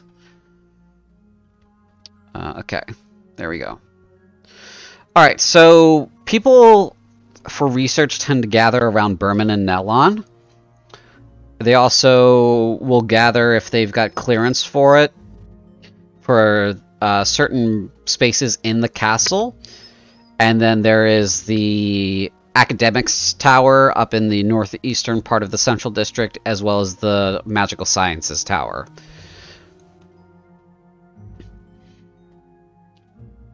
These two structures down here are more for martial and sort of like fortification sciences and that sort of thing. I am trying to see if I know any type of knight or researcher that would specialize in Skaldi, or at the very least is like stupid or like nutty enough to actually try to go down there and research them. Okay, go ahead and give me a history check.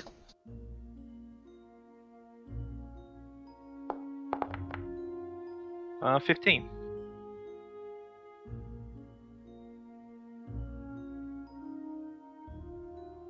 Alright, you have a 15. Now, if I recall from your backstory, you didn't actually go to the academy.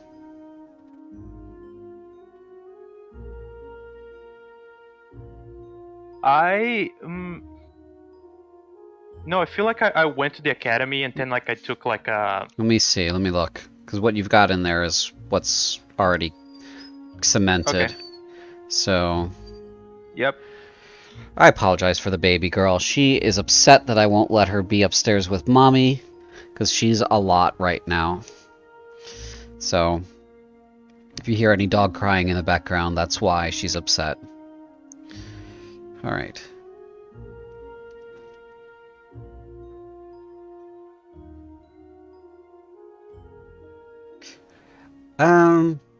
I'm going to say no, especially since we did not discuss it and you did not pick any courses that you would have taken. So I would say most of your magical education as well as your formal education came from your father. Okay, that's fine. Yeah. So with your 15, I would say you don't know of anyone that specifically dealt with Skaldi or anything like that. You get the idea to go to the Magical Sciences Tower to see if there's any sort of like laboratory there that would have done any sort of research on dead specimens. Turns out no, there isn't. And then you head over to the academics, and the Skaldi, other than parts of their language, aren't really that documented. They're kind of a little bit listed in some folk tales, and they're, you know, of interest in some old reports and such, but they're kind of more of a sort of... People know about them from word of mouth kind of deal, and so they're ubiquitous in that fashion. But outside of that, they're not really a subject of study.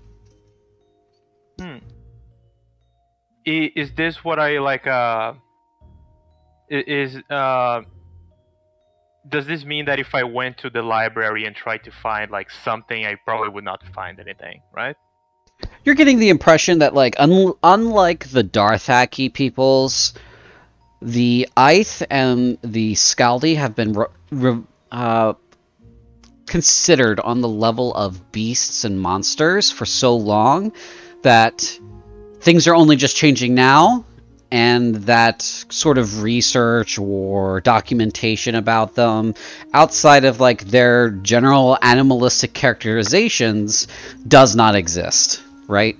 So that report that you received on Skaldi, and it was just like biological information where it's like, oh, you know, this number of years for how, you know, what their lifespan is like and that kind of thing, that's about the gist of what is out there from a academic standpoint.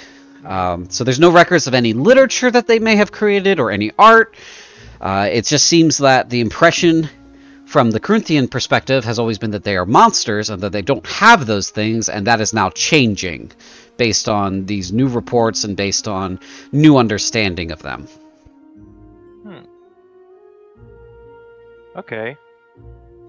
Well, that's sad.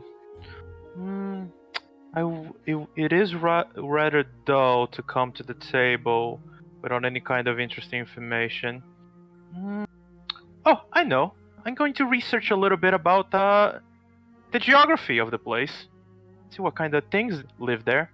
And that's what Keenan's gonna do. Try to see if, like, what kind of monsters and animals roam the place where they're situated. Okay. Go ahead and give me a nature check. And it's like if like this involves like bookkeeping and things, like this is more for flavor if Adeline wants it, but Adeline's kind of the person that I would like consult to like help me with like knowledge seeking. Okay, well that's up to Adeline whether or not she wants to help you with with that task. So if you'd like. Adeline would indeed help. As Keenan is researching it, she pulls a small deck of cards from her bag, and pulls two cards out of it. Both have different drawings of an owl on them. One of is bardic inspiration, and the other one is guidance. If you can add that to your roll. Absolutely. Oh. Amazing. How exactly do you do that? Do you like give the card to the person, or is that like a tarot reading? It's like a tarot reading. Ooh. Yeah, Keenan see, like, I think you probably would have shown him before, and he would like clap like, amazing, amazing. Yeah, she would definitely have shown him before. Nature, right? That's right. Nature. Oh, what is your bardic inspiration dice? My bardic inspiration was 1d8. Ooh, 1d8 and 1d4 for guidance. For a total of 22.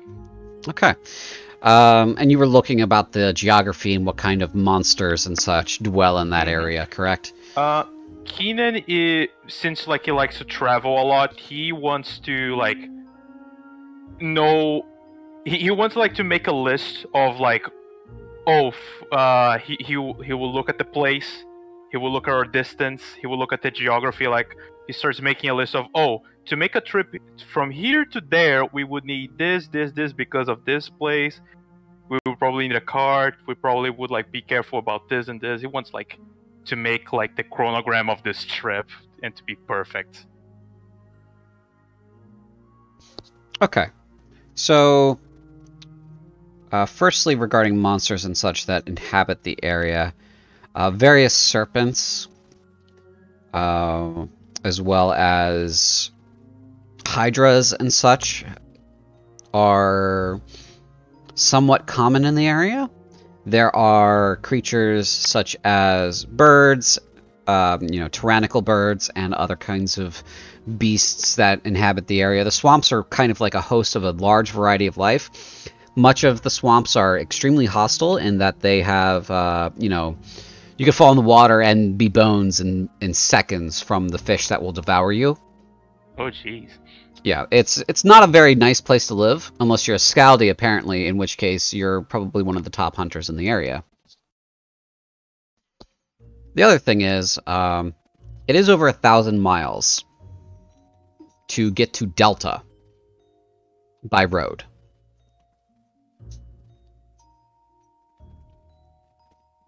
And so a conservative estimate, if you were to leave soon, it would take you until summer to get there. Oh man, but we're supposed to be at a beach party this summer. Yeah. Summer break. Yeah, so it'll take you all the way to Alsaurus, which is about 2 months away, to get down towards the, if you follow the roads, towards the Delta area, in Delta province.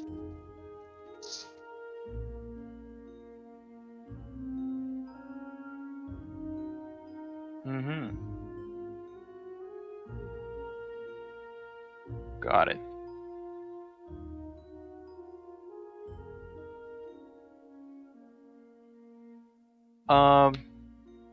If that is all, Keenan would be curious if Norman or Adeline want to do something else. He's like, he brings them, but like he steals like with his ears open, like for their suggestions.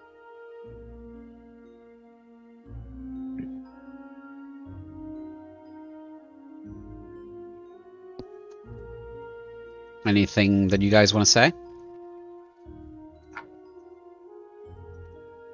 I know of I'm not sure if there are any faster ways that aren't completely unnecessary risks. Mm-hmm. Let me show you a map of Cruinthe so you have an idea of what you're looking at here.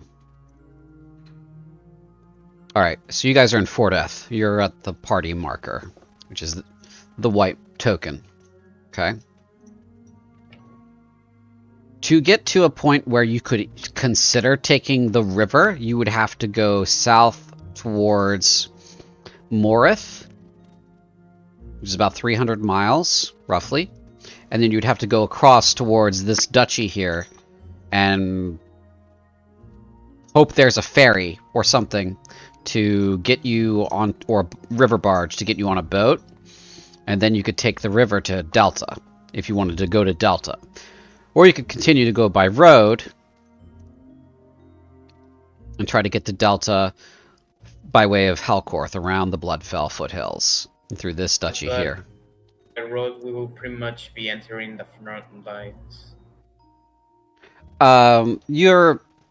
I didn't quite catch that, but by road you're generally it's going to take a while, and you're right up against the border for a little while. If I remember correctly from the session 0, going south of Helcorn is already pretty dangerous. Yes, it is pretty dangerous because First Expeditionary is pretty close to here, across this 900-mile border. They're spread out a little bit south of here in various pockets and such to kind of create as much of a line as they can.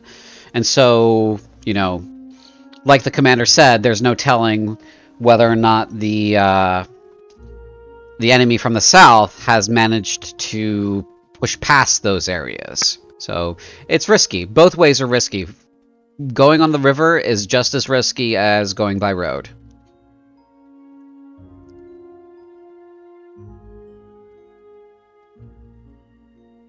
And that's if we wanted to go to Delta first, right? If you wanted to go to Delta first. Your objective is somewhere in the swamps here.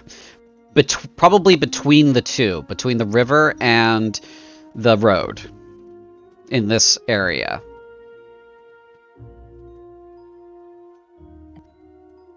And any transportation through magical means? Any that you have at your current disposal would be your own. Currently, any teleportation that the country can provide is being used as far as anyone knows. You'd have to ask.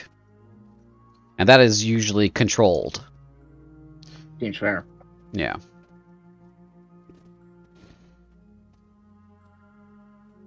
So you'd have to ask. You don't know offhand right now, But that's kind of the geographic situation, what the travel situation looks like.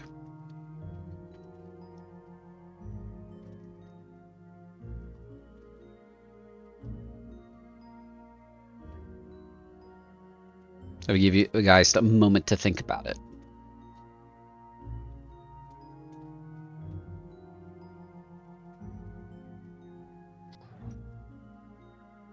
I'm not sure if any of us can swim, so if they're both as risky, maybe the road could be slightly less risky, though. Would leave us exposed to more human attacks, if there are any. I'm not sure if by boat it's faster or something. Would it be faster? It might be, if you're trying to get to Delta, that is. And that's if there's a ferry crossing there, or if that duchy lets you through, because that is duchy land. I hate the Dutch. Well, thank you then. Yeah, Raven's Dutch. Come on, man. No offense. Just, you know. None taken.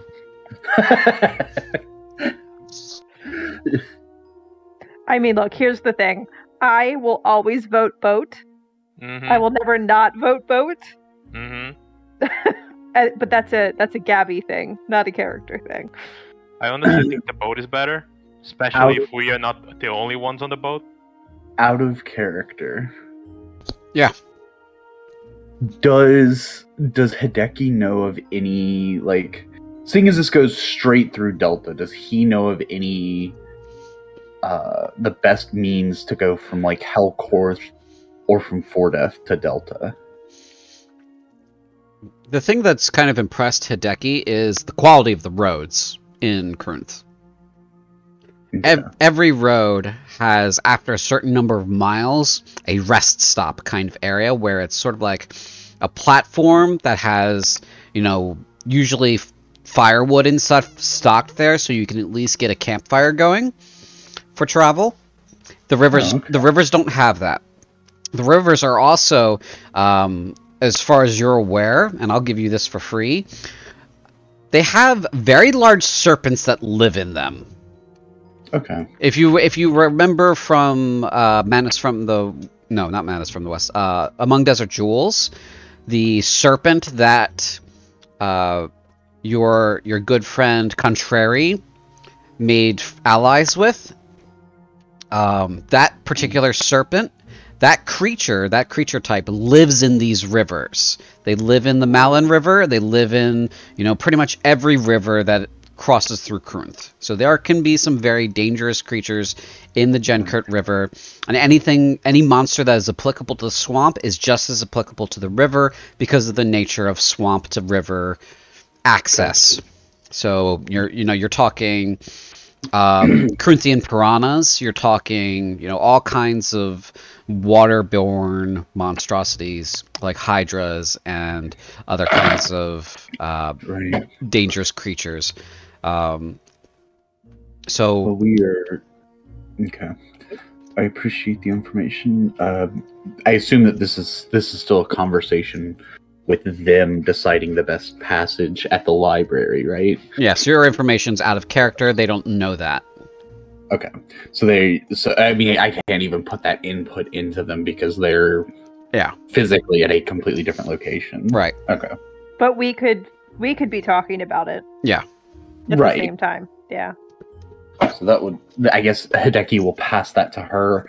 Like, he will suggest the, if he has a map, he will draw the suggested path down into Delta, mentioning his path that he took, as well as mentioning that Hellcorth may have some people that he knows, or is at least, like, friendly with, to perhaps get us lodgings for the night there, some, like, resupply, and get us to Delta. Speaking of, as soon as he brings up Hellcorth, Vera knows that Helcorth is a major military center. There's a lot of troops already deployed there in support of the 1st Expeditionary. You could easily find lodging yourself there if you needed to. They, if it's a major military center, probably would have a refresh on things like potions, supplies. You could definitely get supplies solid. There as well. You could pretty much resupply at any of the towns along the major route. Morith, especially, is a major trade hub. Mm-hmm. So. Okay. She likes this idea, and probably has moved on to ale at this point in waiting, and sips at her drink. Does Hideki have any of his homeland's spirits? I mean, I've probably got a bottle of, like, soju or sake, or... Maybe you have, like, a prized bottle of sake? He will, like, look around for very small glass, like, either cups or something of that. Yeah, you can get very small shot glasses. That's easy. Right, and he will, like, just set it down, but he's waiting for the rest of the party. It would be rude to drink it without the man who's going to get everyone killed. Of course. Okay. On that note, we'll take a break for 15 minutes. It's 3 p.m. So be back at 3:15. I'm going to go ahead and switch us over to a break. Everyone, I'm glad that you guys came out and are watching and listening and hanging out with us. Please remember that you can join our Discord. Please remember to follow if you like our content. You want to be notified of that when we go live. And if you're looking for a game, we have a couple of slots open on a couple of games, so keep that in mind as well. So here's our Discord link. And if you'd like to catch up on any of the Val'Ghast games or Heresy and Damnation, you can do that on our YouTube. We'll be back in 15 minutes. Alright, let me switch that over. And...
Welcome back. Welcome back to the game.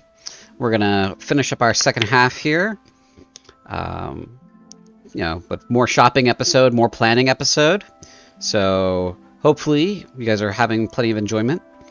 Let's go ahead and get our scene started.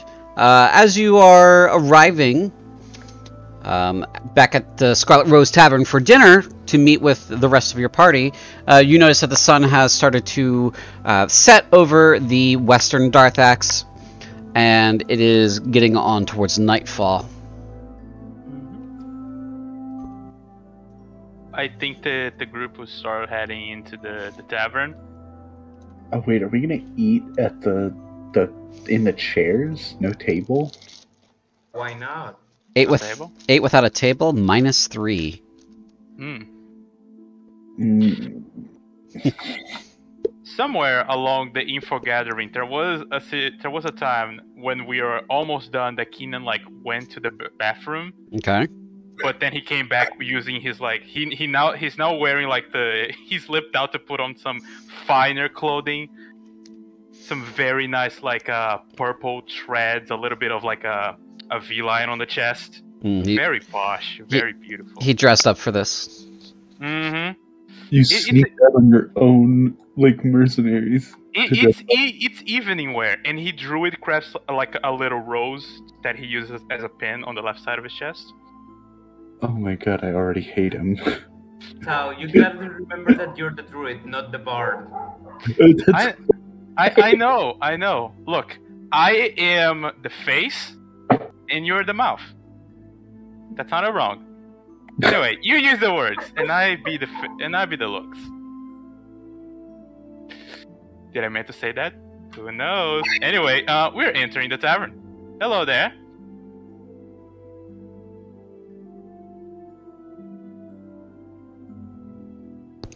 Alright, so this scene, as most of my scenes are, what you see is what you get. This tavern is largely becoming populated, so as you walk in, there is some, there's a significant number of troops in here. I don't have tokens for all of them, because that would take up a lot of memory on the scene, and it's not necessary.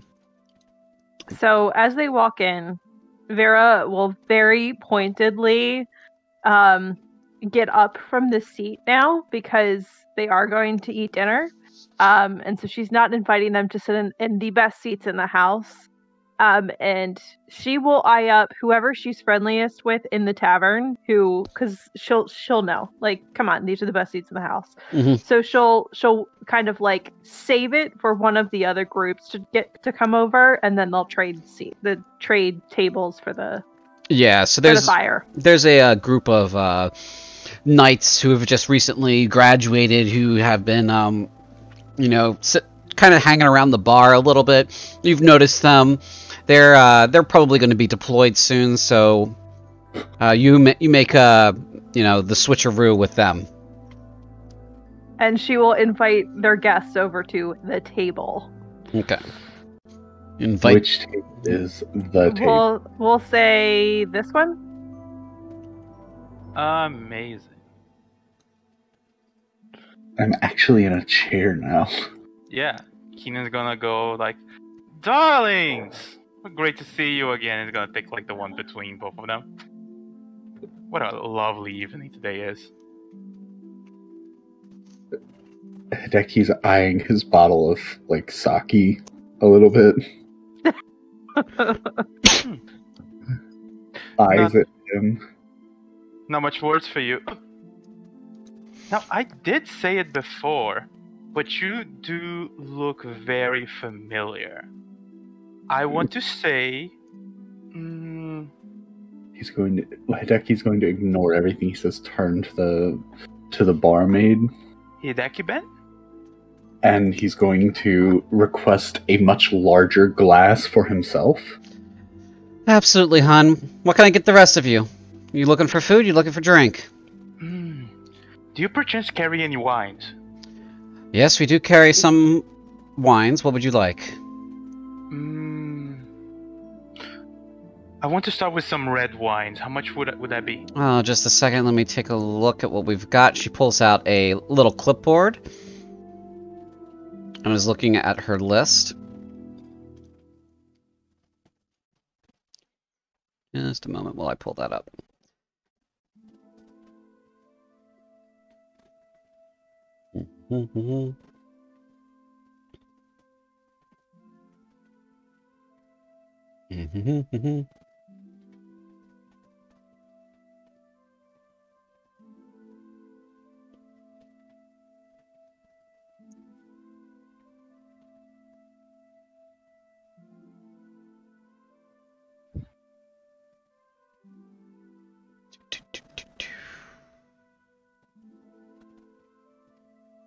Sorry, it's being slow.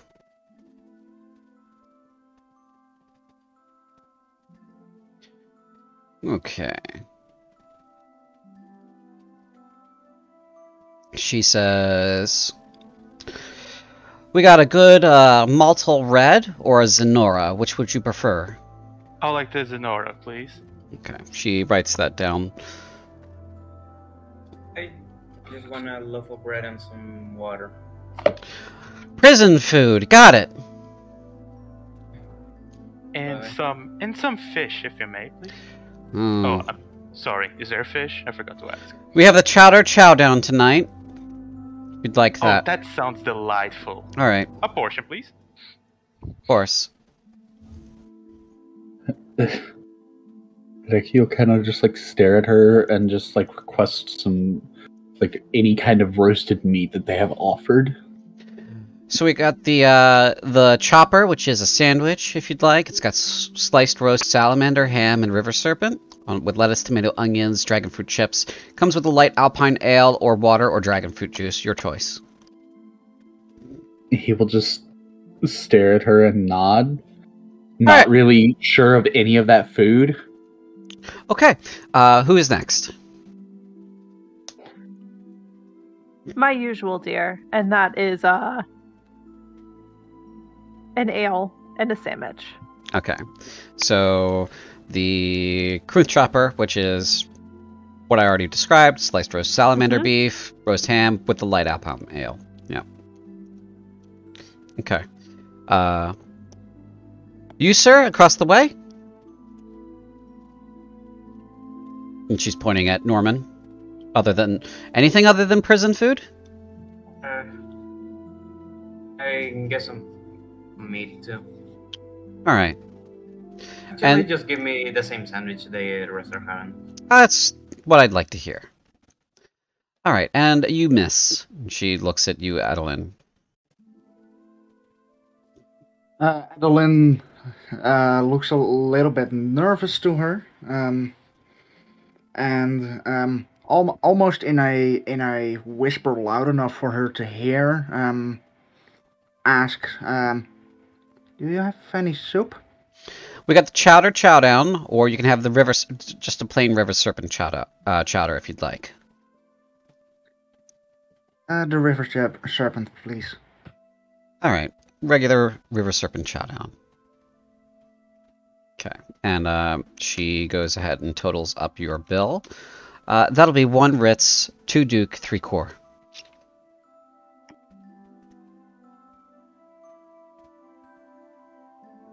Say it again. I'll get it. 1 Ritz, so that's 1 gold piece.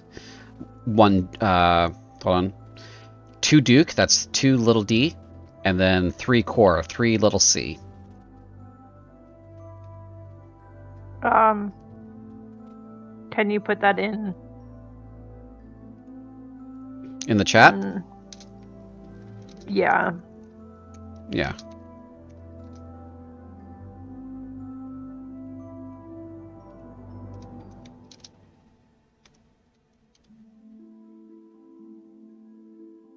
And she'll say, don't get used to it.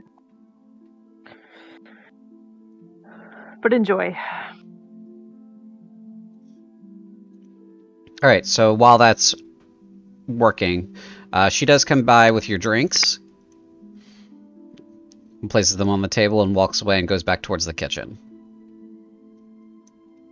So Go ahead. Sorry, you finish. No, go ahead. I missed a little bit. What were you saying about like don't expect the second time, enjoy it or something, Christina? I was saying I covered the cost, but don't expect it every time. Oh, well, at least you have seen my character trying to like reach for his backpack to get the money. It's like, oh, okay. Thank you very much. You're welcome.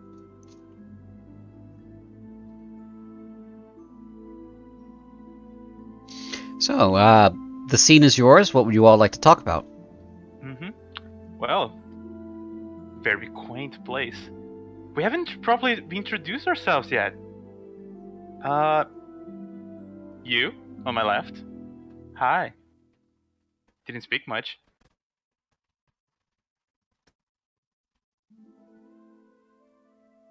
Hey.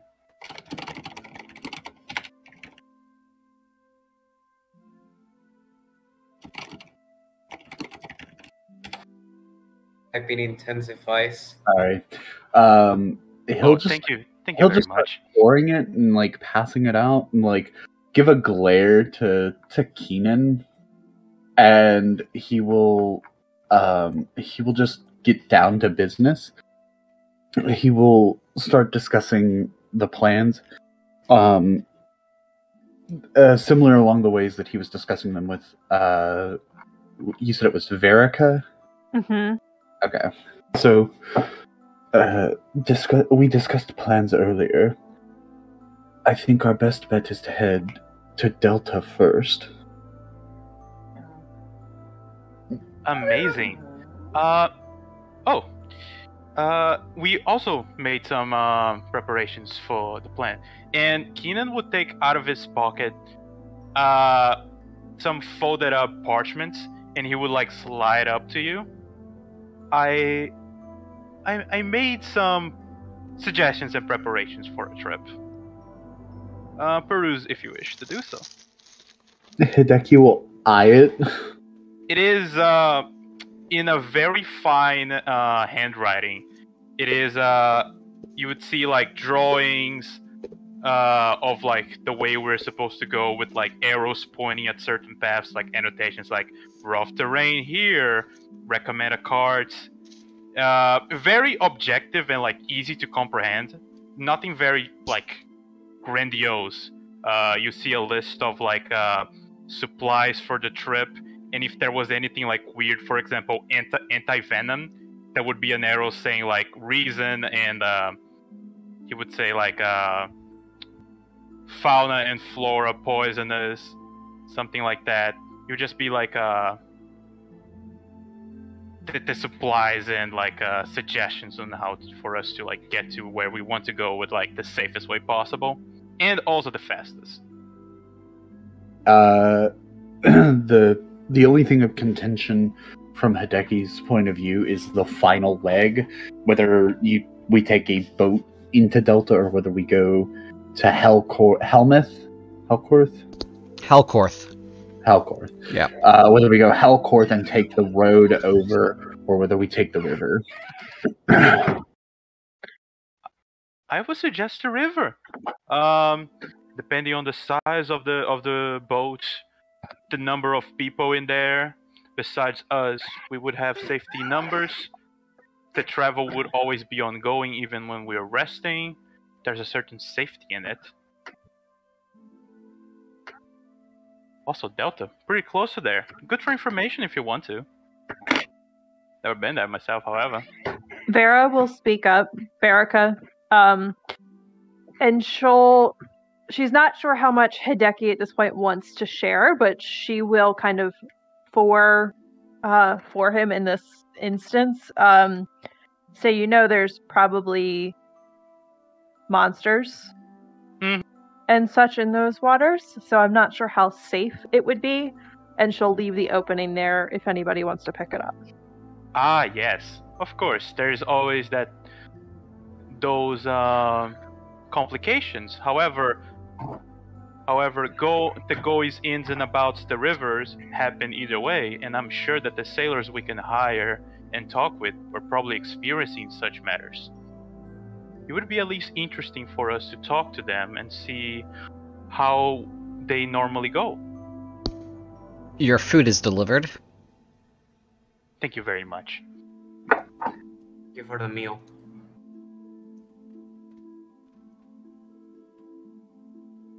Vera is the one that says you're welcome. Yeah, she is paying for it all this time. Hideki awkwardly pull out a pair of his own chopsticks and like start deconstructing the sandwich and eating it as such.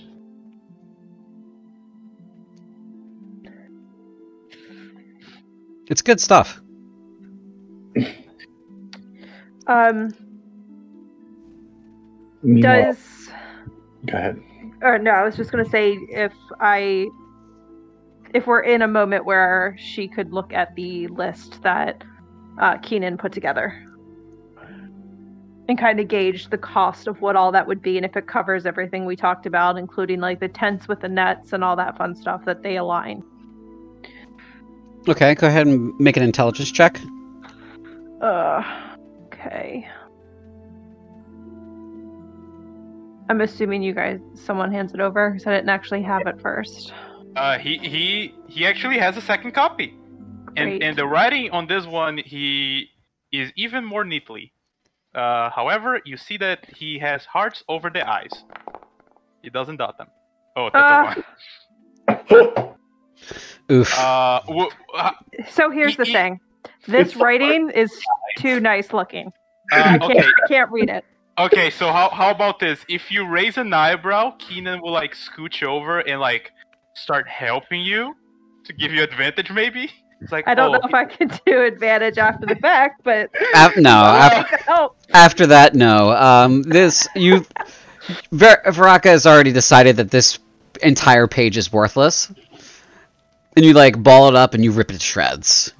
Yep.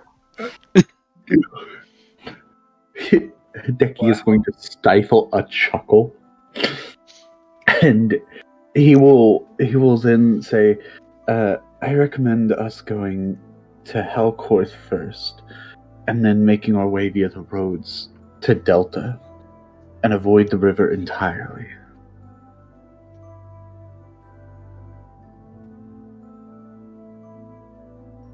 The roads. That can be doable.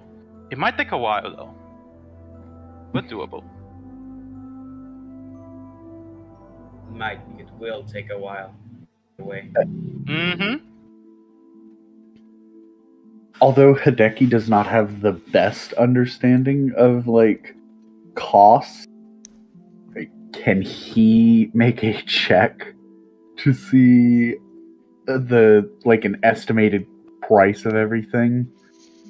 I would say you're very self-reliant, and you wouldn't really know how much something costs, like supplies for a month, how much that would cost you.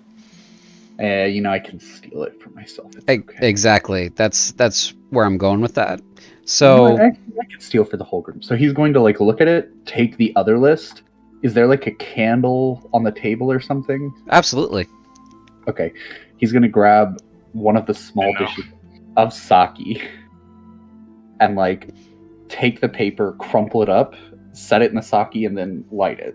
Oh, it burns up almost immediately. And he will look at Verica. When do you propose that we head out?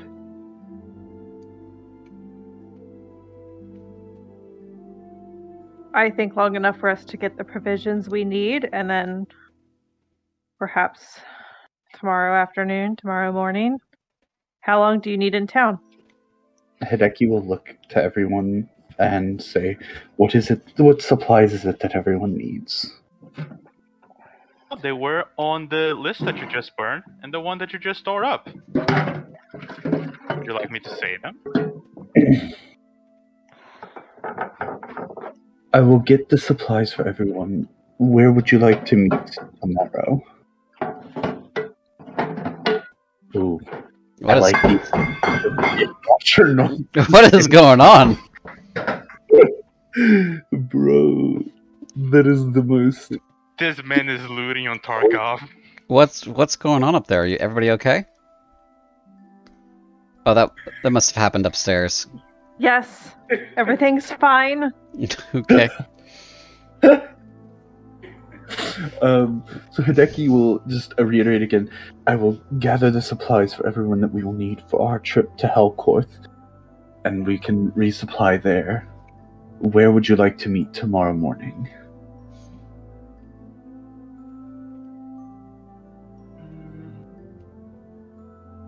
He's again looking at Verica. Oh, she's busy dealing with whatever the noise was. She recommends the tea shop. Oh, I was gonna say the tea shop. God damn. his eyes, like his like eyebrow raises a little bit at hearing tea shop, and he nods. He goes, "Very well. I will meet everyone there tomorrow morning with the supplies in tow." And Hideki will get up, like, pack away what remains of his bottle of sake, and walk out of the tavern. Oh, to such a begin. I was going to talk to you about Kaelin.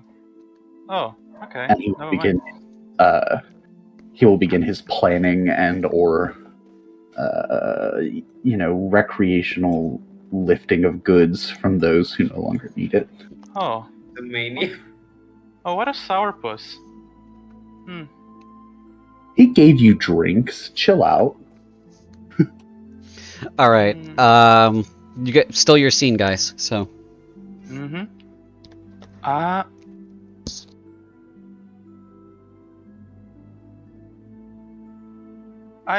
It's interesting. He said that he went to secure the supplies, but I did not see you giving him the funds to do so. I wonder how that will work. And probably not very nicely, I guess. While everyone was talking and Edelyn also was eating her soup, she had pulled out her deck of cards and pulled 3 cards from it, from the deck. And 2 of the cards are pictures with a bear on it, and one of it is of a water bird of some kind. Can I try to insight to see what they mean? Yeah. I mean, you can insight. Go ahead.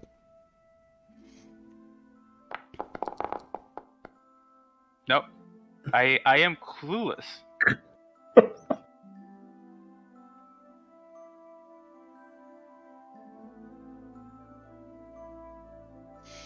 All right, so you go ahead and pull your cards. Do they hold any particular significance? If anyone would know, they would have any significance, but Keenan, no, it's just a what Keenan would know from Adeline is it would be a tarot reading. Okay. Possibly about tomorrow. Huh, interesting. More of a flavor thing. Yeah. So you do your tarot reading and feel how you feel about it. How does your tarot reading make you feel? The tarot reading makes Adeline feel slightly nervous, but also nervous in a good way. That things will be going good. Excitement. I see. So, Vera. That's the only thing I got from your name.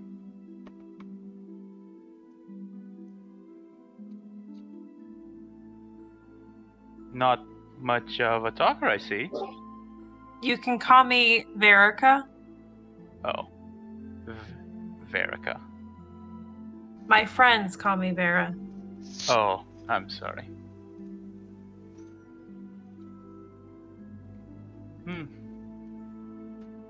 Is there anything else you want to discuss? I do travel a lot. I do have some insights about traveling into the wilds that could be helpful. If one is willing to listen.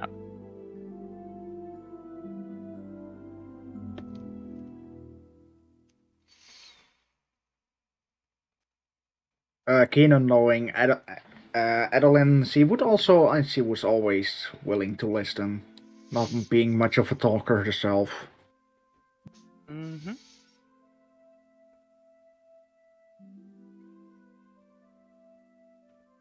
Oh, I know that Vera look, Adeline. is Go ahead. Oh, I know that look, Adeline. I'll be sure to talk about you about the strip, but our friends don't know me that well.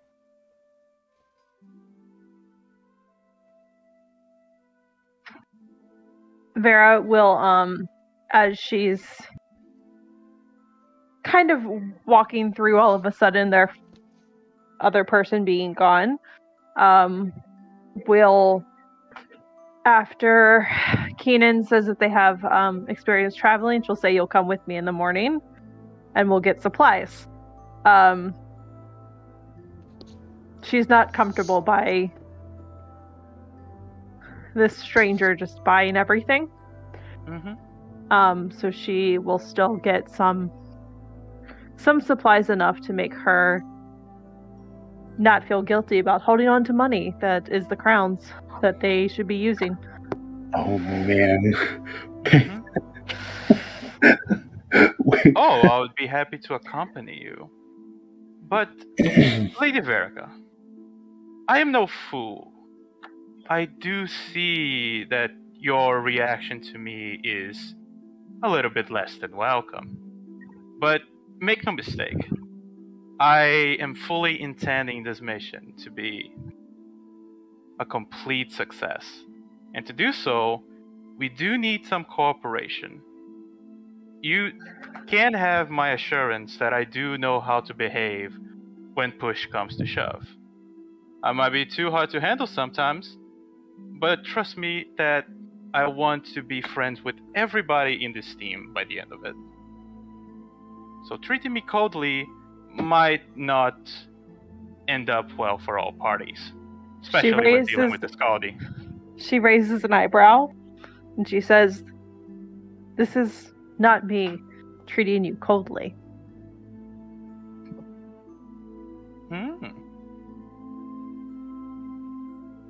You have been selected for this mission. I assume that means you have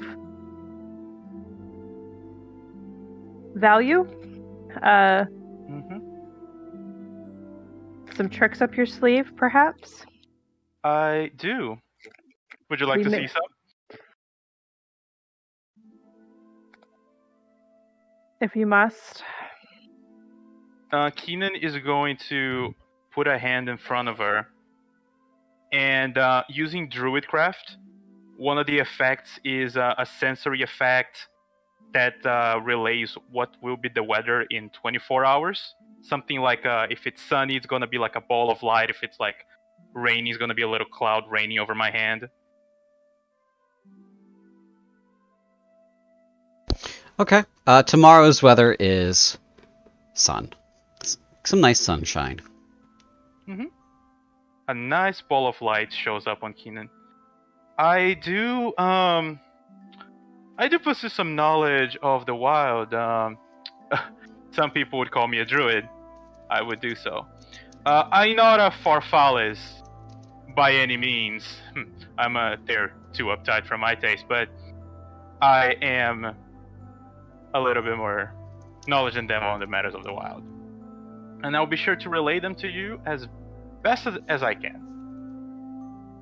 She nods and says, "I have some knowledge of the wilds myself," but does not go into detail. Amazing.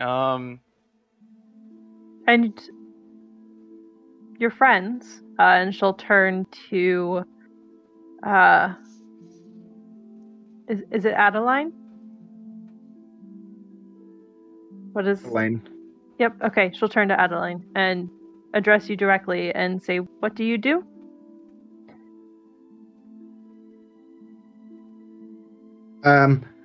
As the question was spoken out to Adeline, she became a little bit more nervous and looked with a nervous view to Keenan.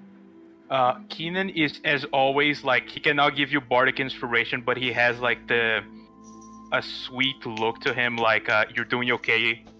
I'm here for you, and like from previous interactions, he's like ready for you, like to give him a signal, and he can take over for you.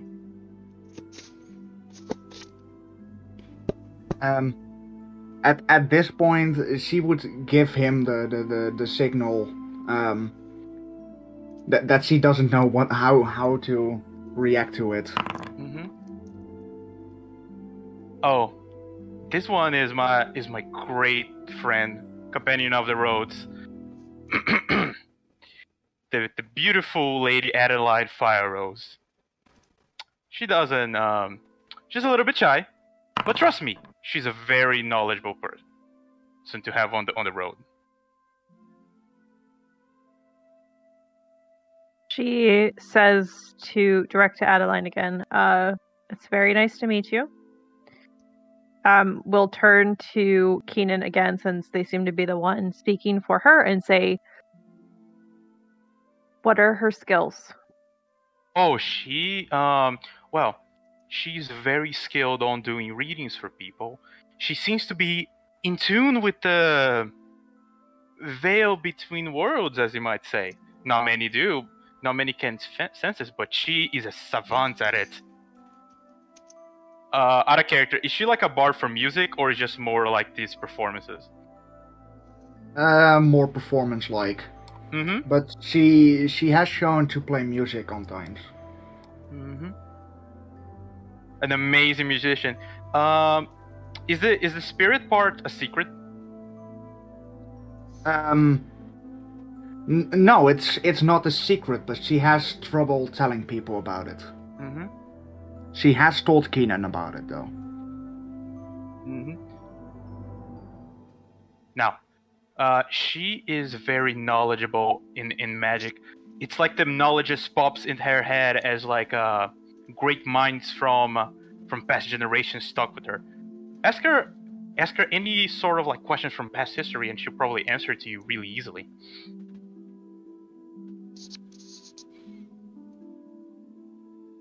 She raises an eyebrow and says, what kind of tea did I have this morning? And she laughs a little bit at her own joke at the quiet and tries to ease the awkwardness slightly. But will nod and she'll say,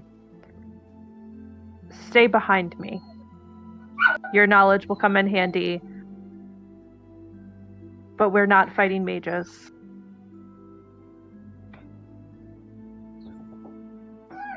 And you? She'll turn to Norman. I'm decently good with a sword. That's mainly what I can do. I'm not that able to do magic tricks and such. I do know one.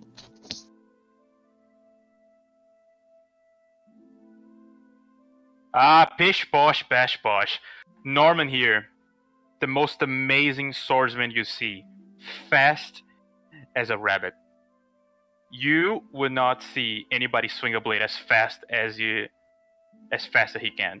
And he doesn't like to talk much, but I swear to you, I seen him do many trades while on the road that would make a diplomat blush. He has a silver tongue, I guarantee you. He's a little bit humble, but I can attest to his skill. Great man. I look forward to seeing such fast swordplay in action. And she winks. If you have not yet gauged, she also carries a sword at her hip. That is her weapon of choice as well. Wouldn't mind sparring, but let's hope that we don't actually have to draw our swords out there in the forest or swamp. Indeed.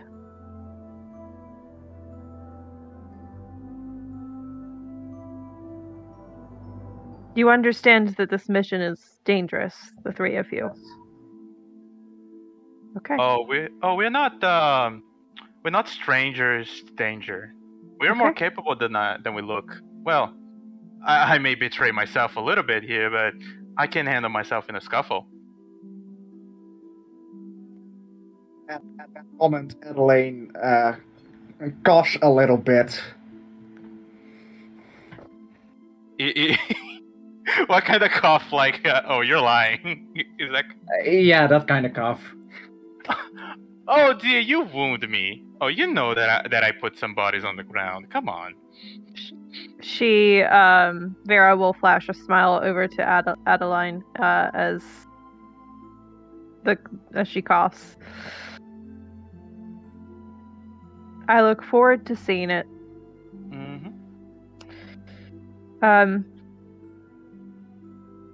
the morning then. Please enjoy the rest of your night here.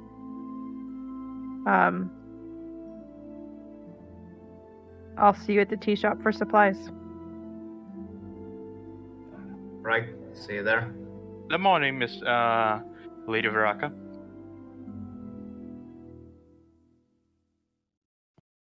The per usual, Edelin nods.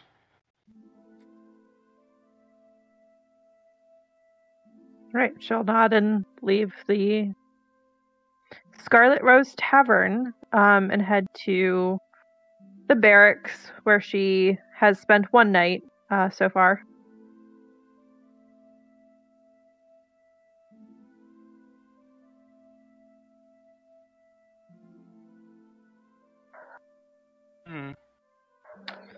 CJ, I'm not sure if you are back yet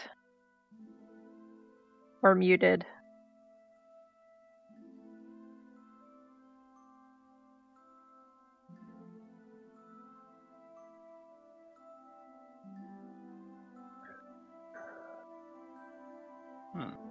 Okay. So we will I guess pick up with the morning. I'm just gonna have like a quick conversation with my folks here. Sure. To Adeline and to Norman. So it's like, I wonder if there was something in my teeth. They were very, they're very moody. So, what did y'all think of them?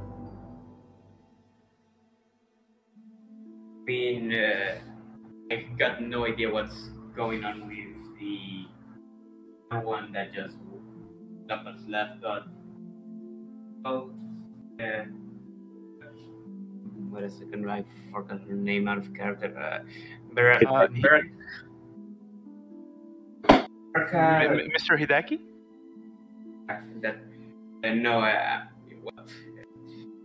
Yeah, I don't know what's going on with Mr. Hideki, but Burke, after all, she's a knight. I think the commanders refer to her as one. So we got a pretty decent chance on not trusting her. Well, at least more than the other guy. I would say the Veraka is a trustworthy person. I hope she sees us on the same way. Mr. Hideki, I've heard of his exploits before.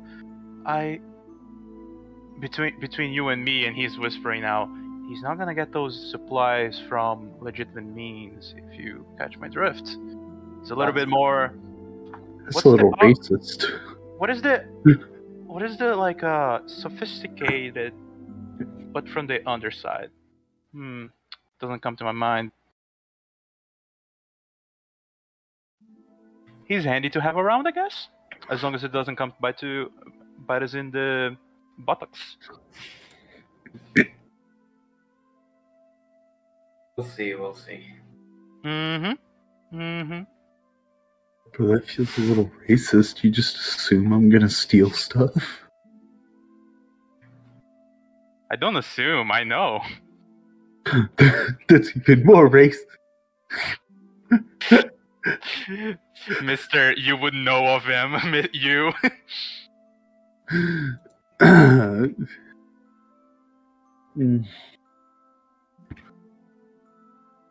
That's okay. I've got all the information I need to know. Just, turn down the horny by like 80%. Thanks. I tried to talk with him, like, hey, how you doing? I know that person that might be your friend. Hello. And he's like, Nothing to do with how horny you are.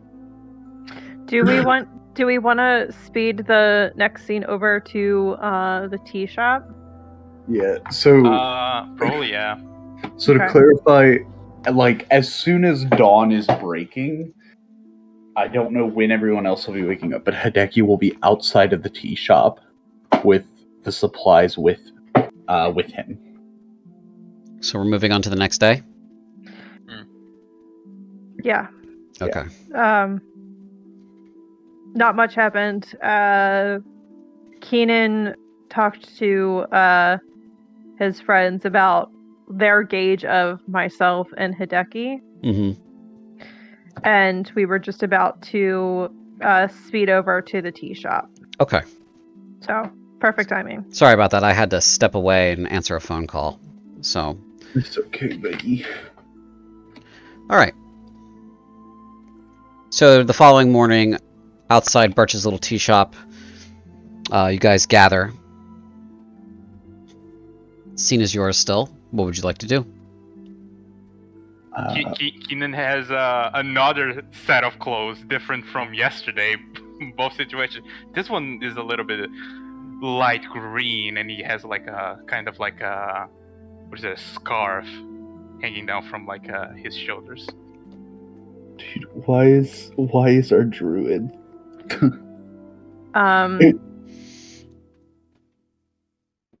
This depends on how early everyone shows up.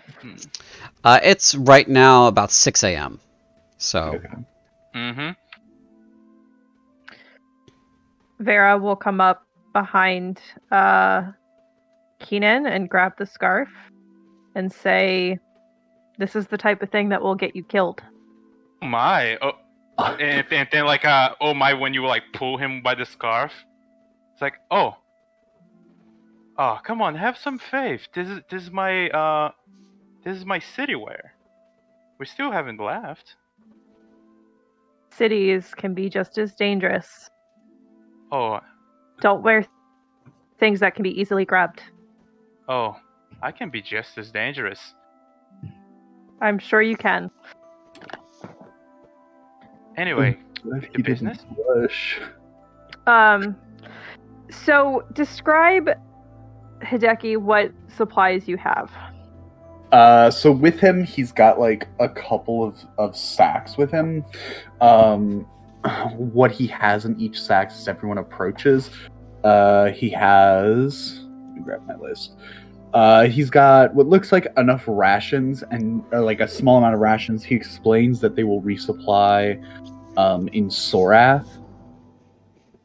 He has whetstone sets for all 5 members, 5 bedrolls, 5 water skins, a small case for first aid, and he has 5 maps that's equivalent to what everyone had, or what everyone was seeing at the castle. And that's all he has, and he'll like look to them. Oh, that's amazing. So, how much was everything? He will, like, look at them. I have taken care of it. Do not worry about the price. Considering that Hideki left at night and it is now dawn, can we assume that this was stolen? Make an insight check.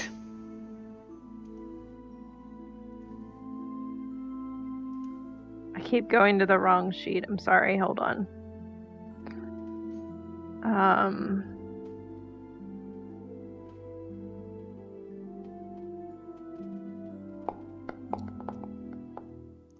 Oof. Fuck. He's very good at acquiring things very quickly, it seems.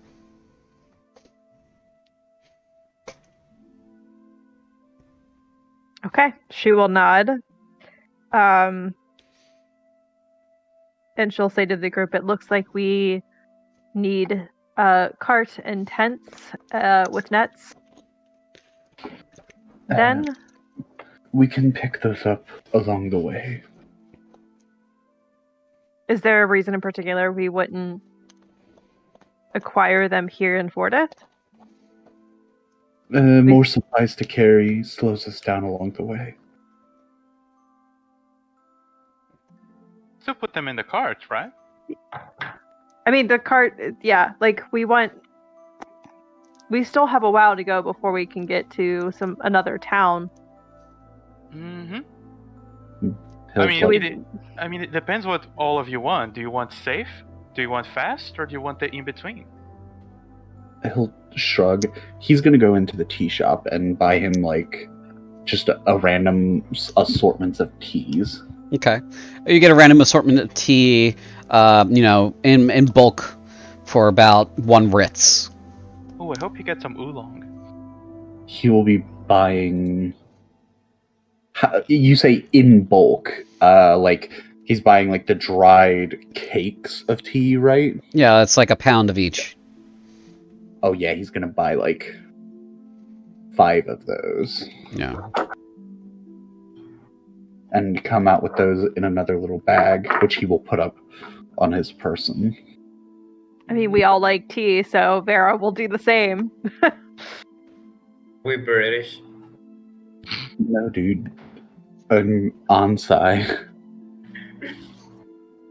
Okay, George. Okay. Any other shopping you guys want to do? I think just the cart, horses, and tents would be Okay. what's left. All right. Tents for the 5 of you, including the nets, will run 100 Ritz. That's 20 each. Is that gonna be from the fund or personal? This would be for the funds. The- I'm sorry. Is there a way for us to do this in the character sheet on Foundry? You mean removing the money, or? Yeah. Yeah, you go to your character sheet on Foundry, and up Yeah, I haven't been. That's my problem. in the I've been doing it on Beyond. in the inventory, there is an R, a D, a C, and a Z just under effects, biography, and downtime, and that's your cash. That's your money And there. you're in inventory. All right, hold on. I need to account for what I was doing. Did Hideki come on foot or did he have a horse? You came on foot. Okay. Then he will likely accompany them with buying a cart and get a decent horse as well. I know this merchant. I dealt with him before. Mighty fine steeds and stallions.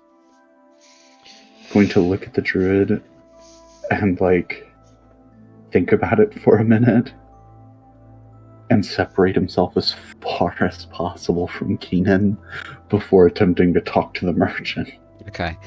For the sake of brevity, because there is something that I need to handle as soon as possible, we will call the price of horses and cart 300 Ritz.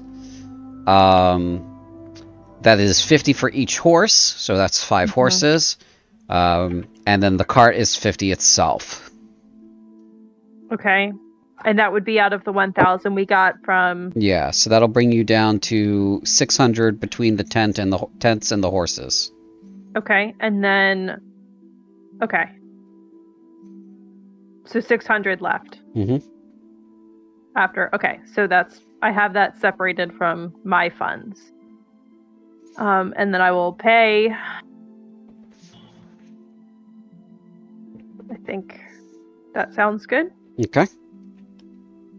Anything else you all would like to buy while in the capital? How much would 20 arrows run me for? They'd be kind of cheap. You could get 20 arrows for about as many core. That is the little C. Okay. So 1 for 1. 1 for 1. Lady Varaka, how much money do we have left? We have 600 Ritz. Mm-hmm. And I would recommend we procure Potions? some potions, yeah. Of course. Magical goods. All right. How I many think I know a shop. how many Right there. potions would you like to buy? I assume you want healing potions. Mm-hmm. Is there any other type of potions here? Yeah, there are all kinds of potions. There are grenades, but those are really restricted to the military. So there's smoke grenades and exploding grenades, gas grenades, and there are a variety of other kinds of potions that you could buy, but price is quite restrictive because many potions just go straight to the war effort. Okay. Just quickly out of character, would there be a price difference between a potion and the ingredients of the potion? Yeah, there would be a price difference. So you're also paying for the labor to get the potion made when you buy the potion already made. When you buy the ingredients themselves, you would need to be able to succeed a particular herbalism related check to properly mix the herbs. Yeah, Adeline has a proficiency in the herbalism kit Okay. and has it on her person. Alright, so you can buy the raw materials at their cost, and that would be cheaper. It depends on how many units you want to buy.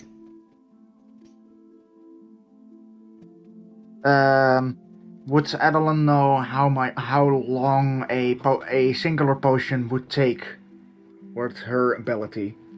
It would probably take about a day to brew a potion, based on, you know, her skill with it. So,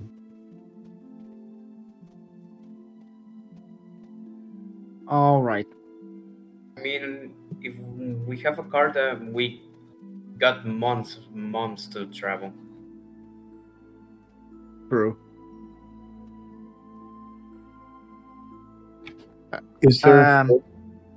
Okay. Adeline, while they would go for healing potions, Adeline would tap Keenan on the shoulder for a moment. Ah, yes. And whispers to him, I can make my own healing potions. Ah, yes, brilliant. You need any help with that? Do you want me to grow the materials for you? I indeed only need materials for. Uh-huh. Do you need money? What do you need? I have the money myself, but we have to get the ingredients. From the stores or in the road? I want to know what you want me to help. Do you want me to help talking with them, or do you want me to help on the travels together? Help talking to them.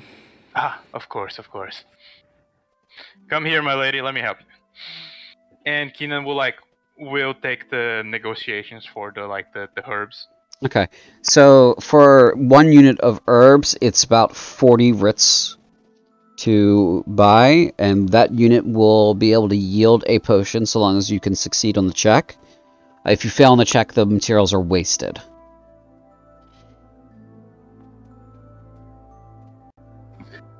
So you can buy as many units as you'd like. It's just a matter of how much money you want to spend.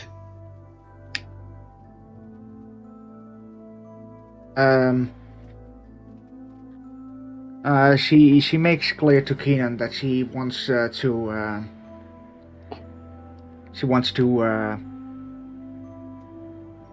enough ingredients to make 2 potions. Mm-hmm. I can't come up the word. Mm-hmm. Hello, darling. What a beautiful shop you have. How much for these ingredients here for potions? This grizzled old man who's missing an eye goes, "What?" That's the first time he's ever been called darling. Mm-hmm. I'm looking for some herbs, please. Yeah, you would be. Yep. These herbs right here. How much for them? 40 a unit. 40 writs. 40 writs. Ooh, the prices are increasing, aren't they? The war effort, I reckon. My patience ain't increasing. All right. Here's the money.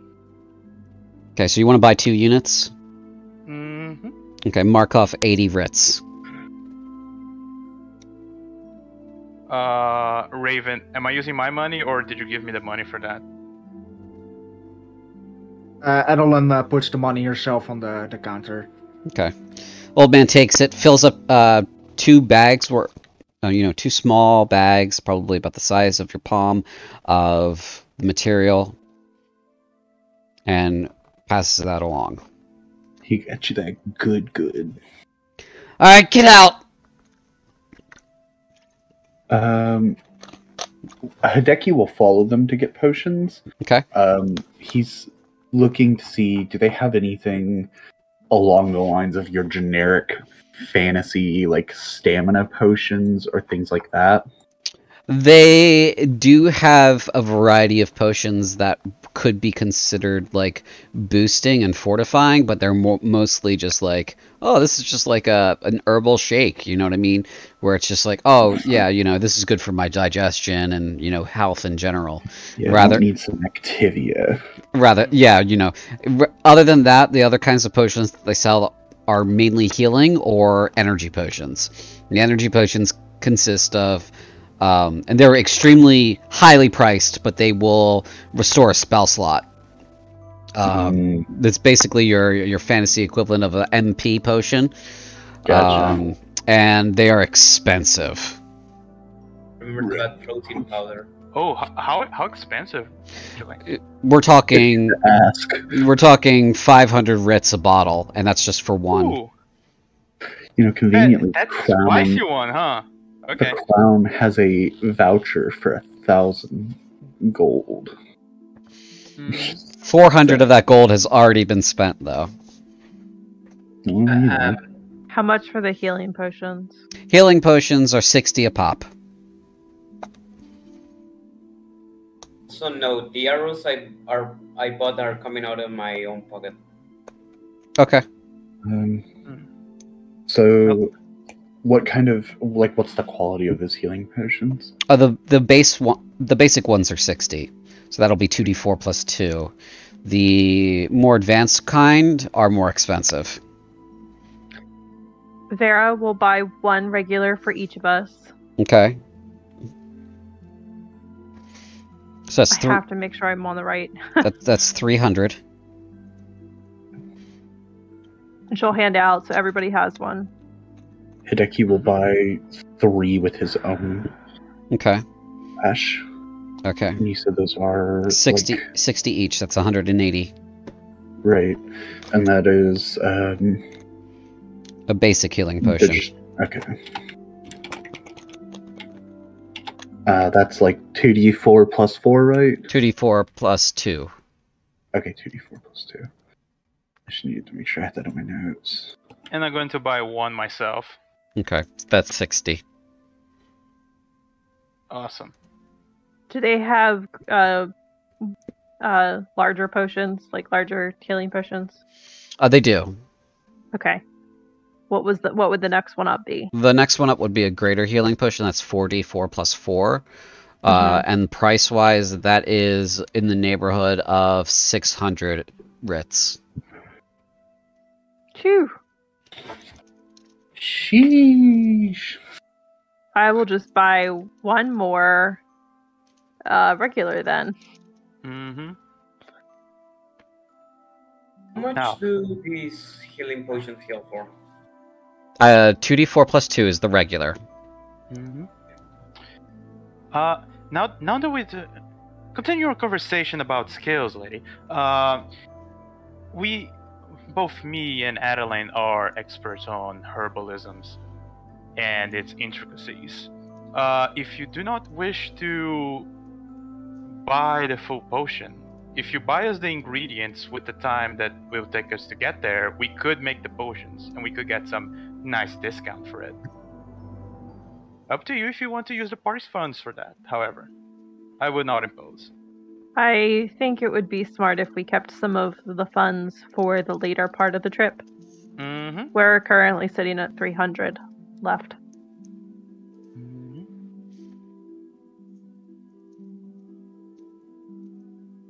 Now, if we're all done here, I could get some stuff from the general store.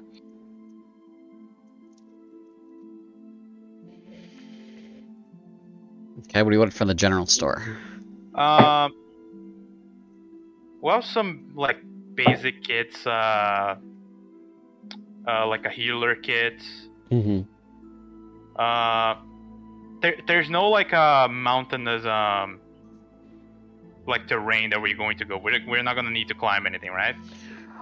So the land between here and Morith, once you get past Sorath, is a little hilly, and then it's kind of decreases in elevation as you go further south. So you're more or less going downhill after Morith.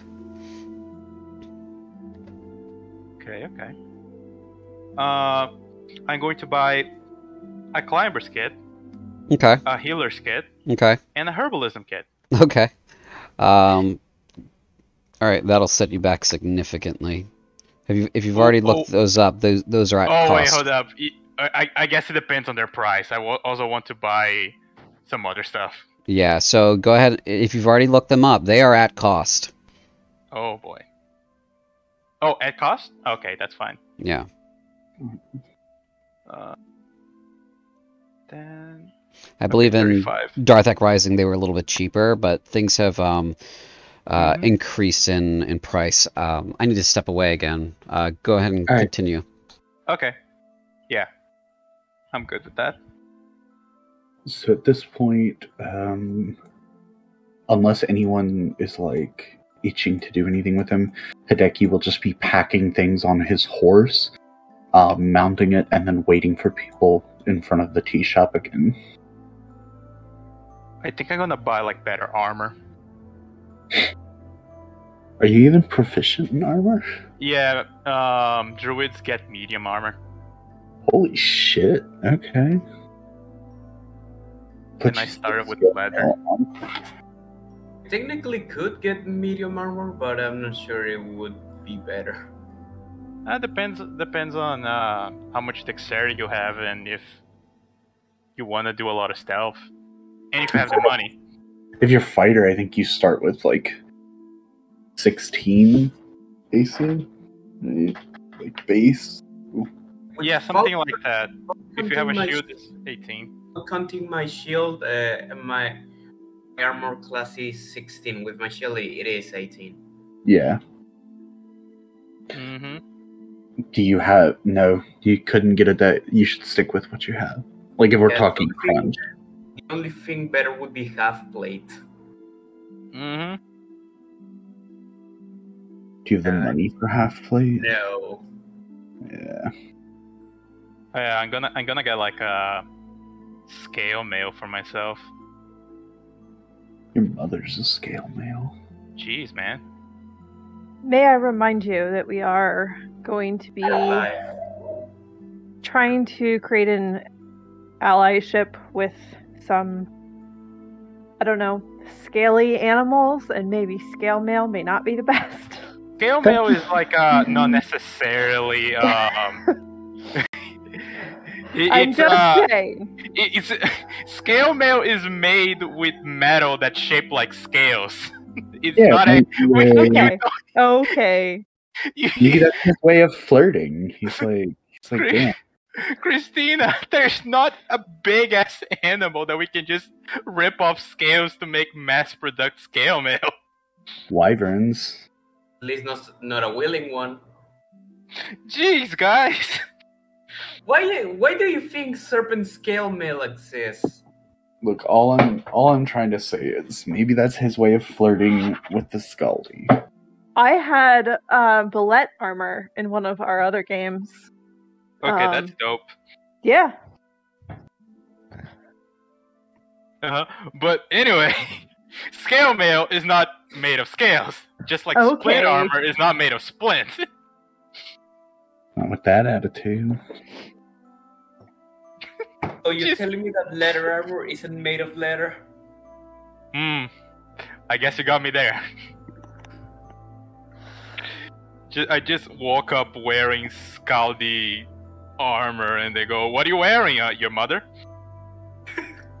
And that's how we failed the mission. This should not be a your mom joke that exists. Do not. What are you You gonna would do? say the same thing to the bullet. I'm just thinking of it. You like cast speak with animals, and you're like, what are you gonna do about it? You big scaly fuck. I think there are two like people to be affected by speaking with animals, but language and all. You know, he probably has comprehend language of some kind. So, I assume everyone gets their supplies and we make our way south. I suppose. Is there anything anyone else needed to do other than grab the armor? I don't know if like CJ's gonna put the things in my backpack or I need to put them myself. But yeah. I would assume you could put them in there. I don't know, I'm not the DM. That's right, Tibble, you're not the DM. But you heard me just as bad.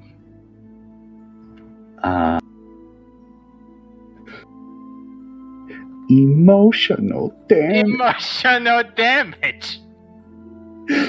That's all Hideki is here to do. I thought he was here to do is stand in the corner and brood. Brood, bro. He just like supplied the party though. Like, I can't help it that y'all want tens. Next thing you're gonna tell me you want a bag of fucking holding filled with gigantic cushions and fucking blankets and shit? Yes. You're goddamn bad. Should have been in the last campaign. That's what Allegra did. What did they do in Darthak Rising? Yeah. She had... Sorry, I'm back. Right. Apologies. Something's been happening in real life in the background, and I've had to, answer a couple of phone calls. Where are we at with shopping? Where are we at with proceeding? I want to buy some better armor, CJ. Okay. What would you like to buy? Scale armor. Scale armor? Scale mail. All right. You can definitely afford that if you have the money. And you can definitely acquire that here in the city. There is a artisan's quarter in the center of town, right over here.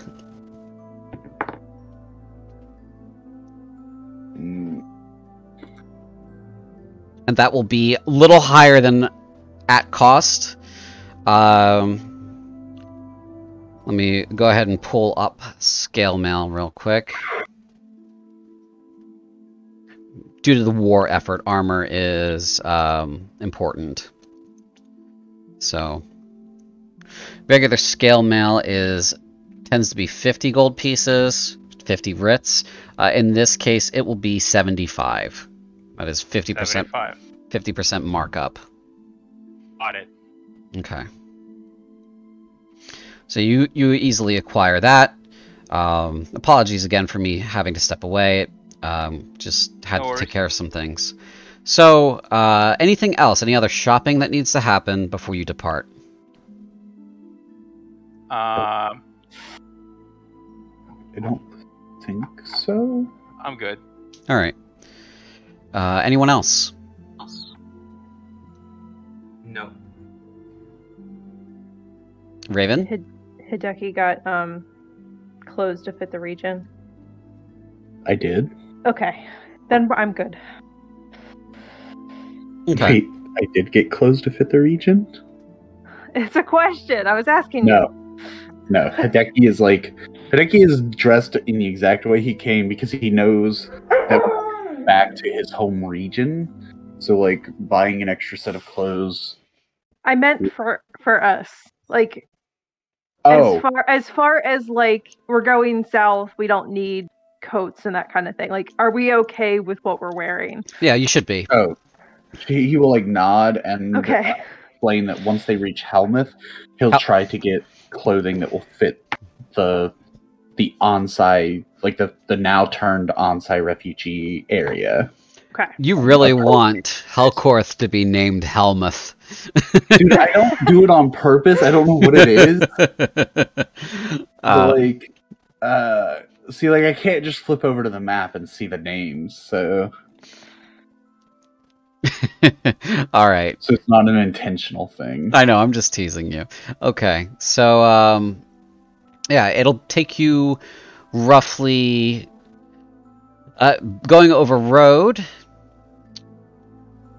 with the horses and the cart, we're looking at...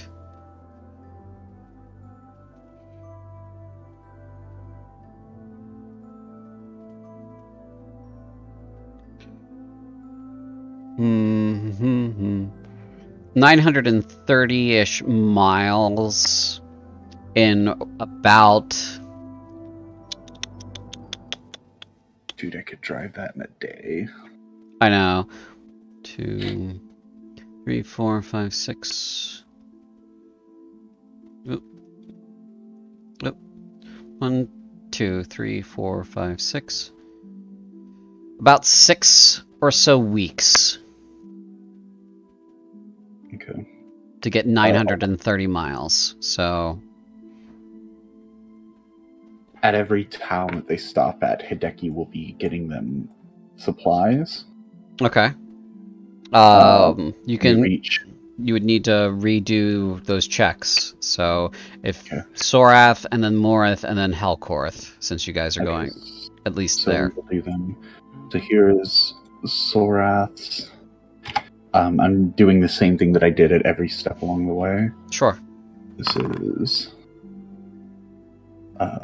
oh my god. Oh. A nat 1's a nat 1. Even though it boosts itself to an 18. Sorath has significant military presence at this time. As soon as you start like going into like a warehouse, some guy's like, "Hey, get out of here! What are you doing?" And you turn you turn around immediately and leave. Yeah, he will be, you know, like the misunderstanding foreigner, like, oh, yeah, well, yeah. That's not the bathroom. Yeah. So yeah, you get caught immediately in Sorath. So he will pay for supplies at Sorath. The only thing we need there is just like a refresh on rations. Yeah, you guys would just need rations. Actually, as a matter of fact, actually, supplies should be very easy. As Keenan at the beginning, at the first day of the trip, he would introduce people to Goodberry. Oh, great, Goodberry. So full, I can't possibly eat any of the supplies that we spent money on. So I mean, he was very keen. Wink. To tell what he can do, but somebody was like, edge, get up the table, edge away. That's more. Okay. Morith, you can get away with it. However, it's not as much supplies. Luckily, with the bolstering of your supplies from Goodberry, you guys will make it to Helkorth without incident. Okay. At Helkorth, he will steal the supplies for food. Yeah, you know what? Screw you guys. He'll steal, like, the basic supplies. As far as, like, clothing and things go, he will try to actually find out any of the Onsai refugees and see if any of them are making appropriate clothing for them, and he will pay for those. Okay, make an investigation check for that. Okay, so this is the supplies gathering rolls. Okay, that one goes well. And then this is to find people making clothes. Oh my god, that was an 18 and it bumped down to a 4. I'm sorry. The Onsai refugees that are in Helkorth are more in the service of trying to assist with scouting for the military. They've sort of been like recruited in that fashion, and so when you like show up to their houses, they're like, "Oh, you know, such and such is out right now. What can I help you with?" And the conversation is, "Oh, like no, we're not craftsmen here." So That's how it goes. Do they have any information about the Skaldi then, since you said they were military scouts? As far as that's concerned, most of the scouts have been deployed south of the border. Gotcha. Okay. In which case, he will explain the things to the group. It would appear none of my people in Hellcorth create any of the clothing appropriate for my people in Delta. We will have to get clothing when we arrive there. And he'll, like, kind of just, like, gather up his things and, like, continue to explain to them some of the customs of the groups in Delta.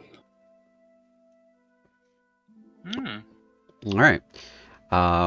With that in mind, is there any last-minute things you guys want to do on the road before we break for the day?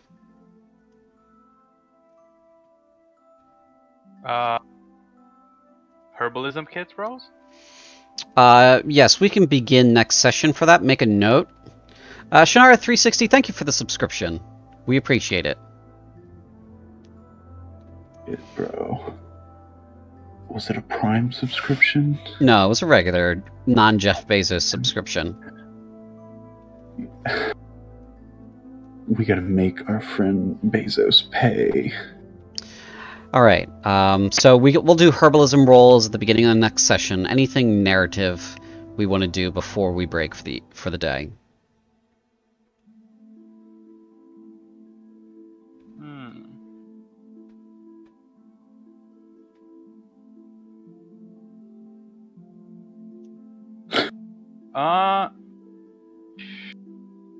Sure. Let me cast a spell. Okay. Speak with plants. Sure.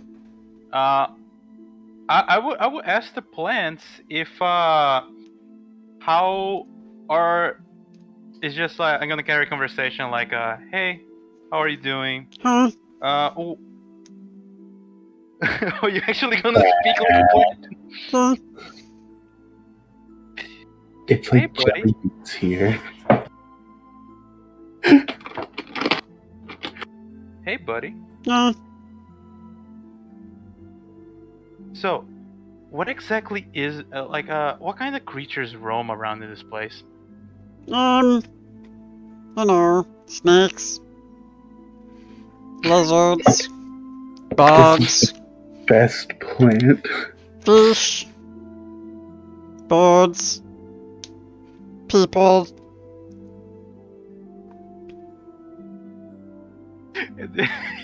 Is this like a blade of grass? Yeah, you're speaking to like a little like flower on the side of the road. Yeah, like birds. I'm looking for big birds. Big Way birds? bigger. Big Like birds. 1,000 of you. Ooh. Way bigger. Or they Oh. come down and pick up people. Have you seen one recently? No, No? no. What about big ass demons? Oh, Great monsters invading. no, that's scary. No. Scary. What is scary that has come nearby? A cow. Cow. Oh, No. what else? Rabbit. Rabbit. No. Anything that can kill a human. No. Technically, both can. Okay. Well, thank you, buddy. And he's going to use Druidcraft like to double the size of that grass. Oh. Oh no, you made him a bigger target, bro. All He right. deserves it. He deserves thanks. All right. With that in mind, I believe we'll just call it closed for the evening, for the day here. Thank you, everyone, for coming by. I hope you all had a good time. Sorry I had to step away a couple of times again. Thank you for joining us. Please remember to follow. And please remember that you can join our community at that Discord link that's in the chat now. We appreciate you. There are a multitude of benefits for joining our Discord, including being able to hang out with us on Taco Tuesdays, as well as, you know, just having access to things and being able to join a game. I hope you all have a good day, and see you tomorrow for our Heresy and Damnation game, episode 11, at 7 p.m. US East. Have a good night.